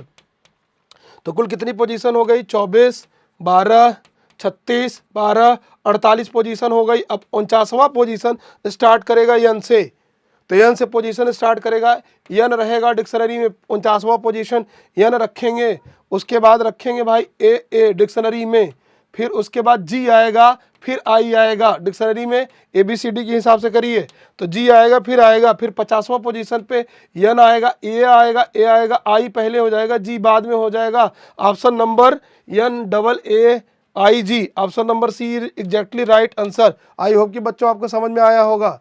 तो take the screenshot of this. Next question की ओर चलते हैं। नेक्स्ट क्वेश्चन की ओर चलते हैं बच्चों। नेक्स्ट क्वेश्चन की ओर चलेंगे तो next question number 17, find the value of cos 29 π/3। इसकी वैल्यू निकालनी है आपको। तो देखिए ये एलाइड एंगल का क्वेश्चन है और cos 29 पाई को आप लिख सकते हैं, देखिए 29 π/3 है। आप इसको क्या लिख सकते हैं, 8 × 9 = 27, 10 × 30, चाहे तो आप 10 से ब्रेक कर सकते हैं इसको, 10 - π/3 लिख सकते हैं। 10 × 30, 30 में से एक गया 29, 10 × 3 = 30, 30 में से एक गया 29, तो ये आप लिख सकते हैं। तो 10 पाई - π/3, 10 पाई कहाँ लाई करेगा बच्चों, 10 पाई लाई करेगा यहाँ पे even multiple of pi. X positive axis होता है, इसे नेगेटिव का मतलब अगर पॉजिटिव होता तो इधर चलते एंटी क्लॉक, अगर निगेटिव है तो क्लॉक चलेंगे, मतलब इधर आएगा -π/3। फोर्थ क्वाड्रेंट में cos पॉजिटिव होता है और cos एक्स एक्सिस पे नो चेंज होता है, यानी इसकी वैल्यू आ जाएगी cos π/3। cos 60 डिग्री की वैल्यू क्या होती है, 1/2। समझ में आया? Option number D is exactly right answer. ठीक, cos 60 डिग्री की वैल्यू हो जाएगी 1/2। तो इसका स्क्रीनशॉट ले लो बच्चों, मैं हट गया हूँ, नेक्स्ट क्वेश्चन की तरफ चल रहा हूँ।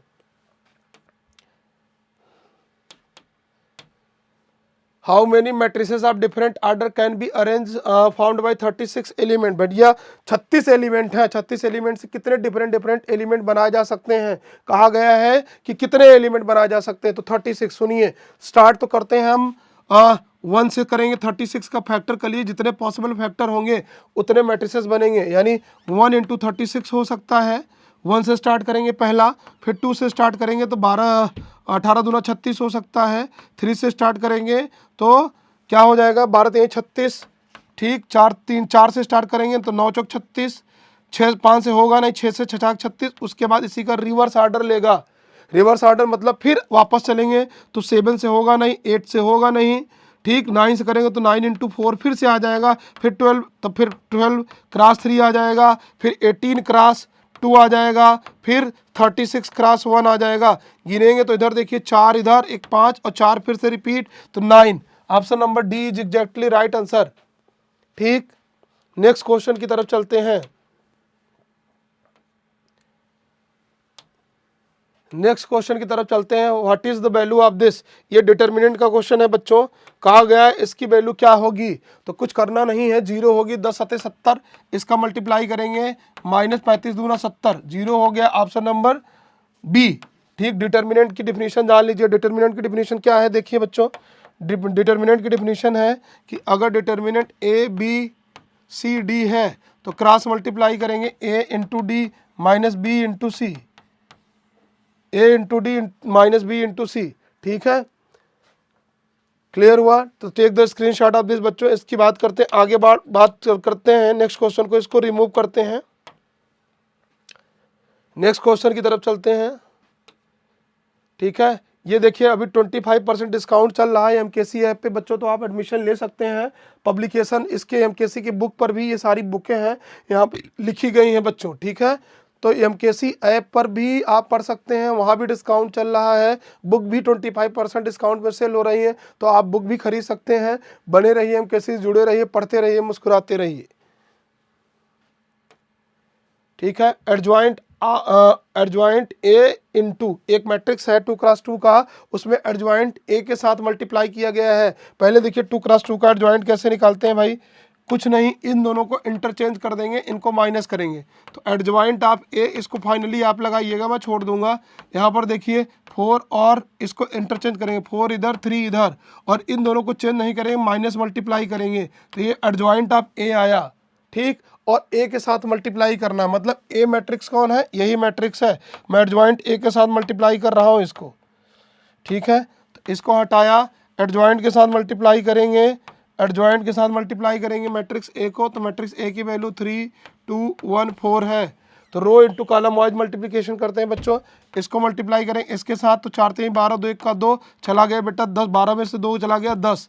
यहाँ पर देखो यहाँ रो इंटू कॉलम वाइज होगा, जब इससे करेंगे तो 3 2 जा 6, 3 2 जा 6, ये हो गया 0। फिर इससे करेंगे 4 1 का 4, 4 1 का 4, ये 0। फिर बेटा यहाँ करेंगे तो ये 4 3 12 माइनस 2 10। तो यह है option number A, answer number A. Option number A इसका एग्जैक्टली राइट आंसर है। इसका स्क्रीनशॉट लो बच्चों, क्लियर होगा, उम्मीद करता हूँ समझ में आया होगा। ठीक है, नेक्स्ट क्वेश्चन की तरफ चलते हैं, इसको रब कर रहे हैं बच्चों। क्वेश्चन नंबर 21 कह रहा है कि circle x square minus 6x minus 4y plus 3 is equal 0 touches the y axis, the coordinate of the point contact will be. कुछ नहीं करना है, कह रहा है एक सर्कल है, सर्कल y एक्सिस को टच करते हुए जा रहा है। तो देखिए सर्कल ये है, टच कर रहा है y एक्सिस को। अब पहले इसका आप सेंटर निकाल लीजिए, जैसे सेंटर निकाल लेंगे एक आइडिया हो जाएगा सर्कल कहाँ टच कर रहा है। तो सेंटर की बात करेंगे बच्चों, यहाँ पर देखिए इसका जो सेंटर होता है सर्कल का, स्टैंडर्ड इक्वेशन मैं आपके सामने रेड कलर से लिख दे रहा हूँ। Standard equation X square plus Y square plus 2gx plus 2fy plus c is equal to 0, और इसके सेंटर का formula minus G comma minus F, clear. और इसका रेडियस जो होता है सर्कल का वो G square plus F square minus C, ये फार्मूला होता है बच्चों, आप नोट कर लो या स्क्रीनशॉट करके रख लो। ये फार्मूला होता है सर्कल के रेडियस का निकालने का, रेडियस का और सेंटर का फार्मूला है स्टैंडर्ड इक्वेशन से कंपेयर करके। तो जी की अगर हम वैल्यू निकालेंगे तो जी की वैल्यू हमें पता चलेगी यहाँ पे कंपेयर करके 2g is equal to minus 6 है, तो 2g is equal to minus 6 यानी जी की वैल्यू -3, ठीक। और सेंटर आ जाएगा -3 करके, तो ये हो जाएगा -3g की वैल्यू। यहाँ पे मैं रफ कर दूं फिर लिखता हूँ बच्चों। यहाँ पर देखिए g की वैल्यू -3 आई और f की वैल्यू क्या आएगी -2, f की वैल्यू आएगी बेटा -2। तो सेंटर -g -f यानी 3,2। तो सर्कल का जो सेंटर है 3,2 है, क्लियर है। तो 3,2 है, ठीक है, उससे कोई बहुत कहानी नहीं करनी है, बस इतना जान लो। ये तो मैंने तुम्हें बता दिया, टच कर रहा है वाई एक्सिस को, तो कुछ नहीं करना। वाई एक्सिस को जहाँ सर्कल टच कर रहा होगा वहाँ एक्स कोऑर्डिनेट 0 रहा होगा, और वाई कोऑर्डिनेट मान लेता हूँ कि y1 रहा होगा, तो x की जगह 0 रखिए, y की जगह पर y1 रखिए, आंसर आपके सामने आएगा। तो मैंने रेडियस आपका सेंटर निकाल दिया, रेडियस भी आप उस फार्मूले से निकाल सकते हैं। तो 0 कामा x की जगह 0 रखा तो ये 0 हो गया, ये 0 हो गया, और यहाँ पे वैल्यू पुट किया तो y square minus 4y plus 3, y square minus 4y plus 3 is equal to 0। इसका फैक्टराइजेशन करेंगे तो y की वैल्यू निकल आएगी 3 1 जा 3, माइनस का 3 माइनस का 1, अगले स्टेप पे प्लस, तो y की दो वैल्यू आई, एक 3 आई एक 1 आई, मतलब सेंटर या तो 0,3 हो सकता है, 0,1 हो सकता है। ऑप्शन में कौन है 0,3, you will get the answer, exactly answer, ठीक। तो option number D is your right answer. समझ में आया बच्चों। अब नेक्स्ट क्वेश्चन की तरफ चलते हैं, नेक्स्ट क्वेश्चन की तरफ चलते हैं बेटा। Question number 22, a polygon of 104 diagonals, the number of the sides in the polygons is. तो ये आपका काम है, लगा लेना, कुछ करना ही नहीं, मैं फार्मूला बता रहा हूँ बच्चों। ये बहुत आसान क्वेश्चन है, इसमें बहुत कहानी नहीं करनी है। n इंटू n माइनस 3, ठीक है, divided by 2 is equal to number of diagonals. तो n क्या होता है, वहाँ साइड होता है, 104 पुट करेंगे। अब n क्या होता है, number of sides, number of sides of polygon, number of sides. तो पॉलीगन की साइड निकल आएगी, इसको सॉल्व करेंगे, क्वाड्रेटिक इक्वेशन बनेगा क्रॉस मल्टीप्लाई करके। तो ठीक, नेक्स्ट क्वेश्चन पर चलते हैं।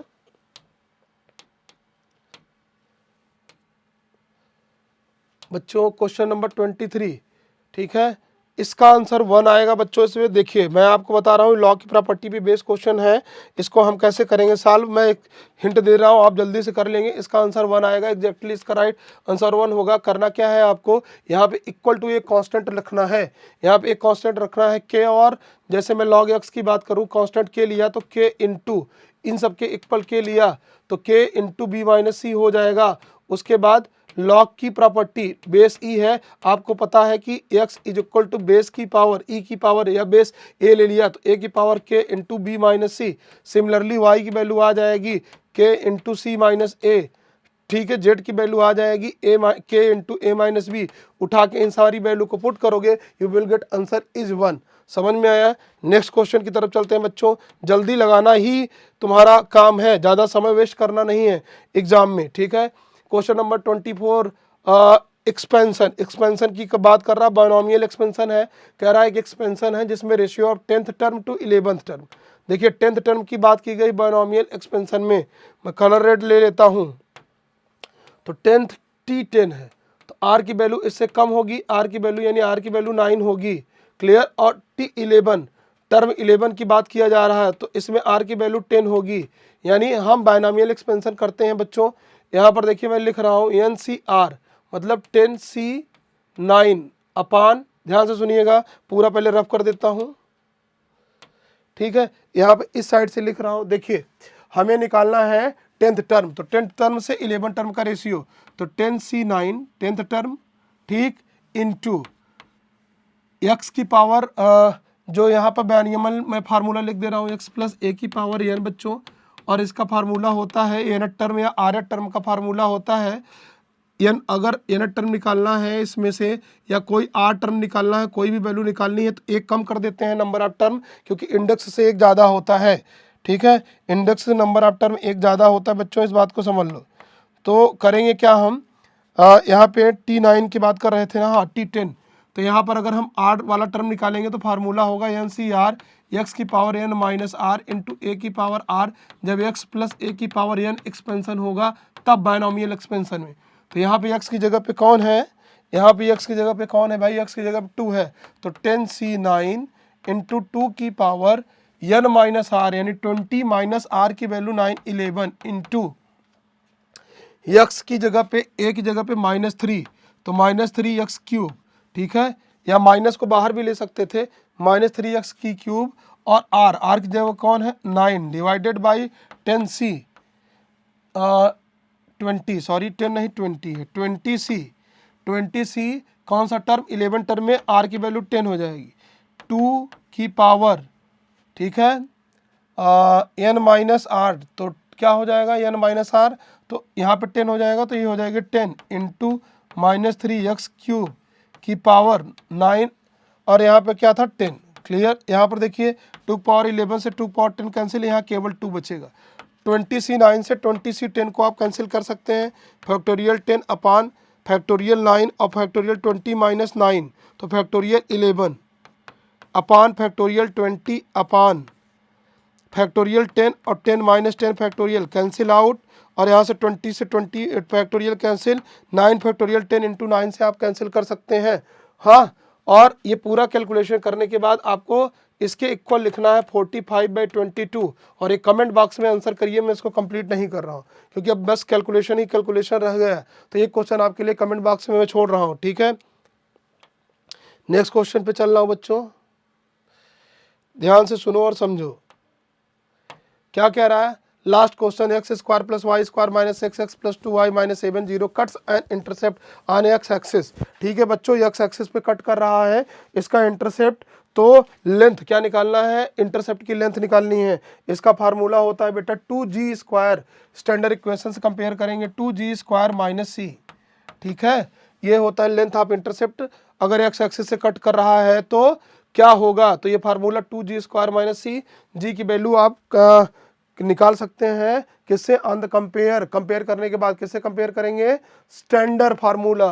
तो स्टैंडर्ड इक्वेशन कौन है, x square plus Y square plus 2gx plus 2fy plus c is equal to 0। तो यहाँ से उम्मीद करता हूँ आपको समझ में आ गया होगा, g की वैल्यू मिल गई होगी, g is equal to 2g बराबर मिल गया होगा -6, तो g की वैल्यू मिल गई होगी -3। सिमिलरली c की वैल्यू -7 मिल गई, c की वैल्यू -7 मिल गई, यहाँ पुट करोगे तो यहाँ 2√g का स्क्वायर -3 का स्क्वायर -9 9 प्लस 16, तो ये हो जाएगा 2√16 बराबर 2 into 4, that will be, you will get 8। Answer number, option है, option number B is exactly right answer.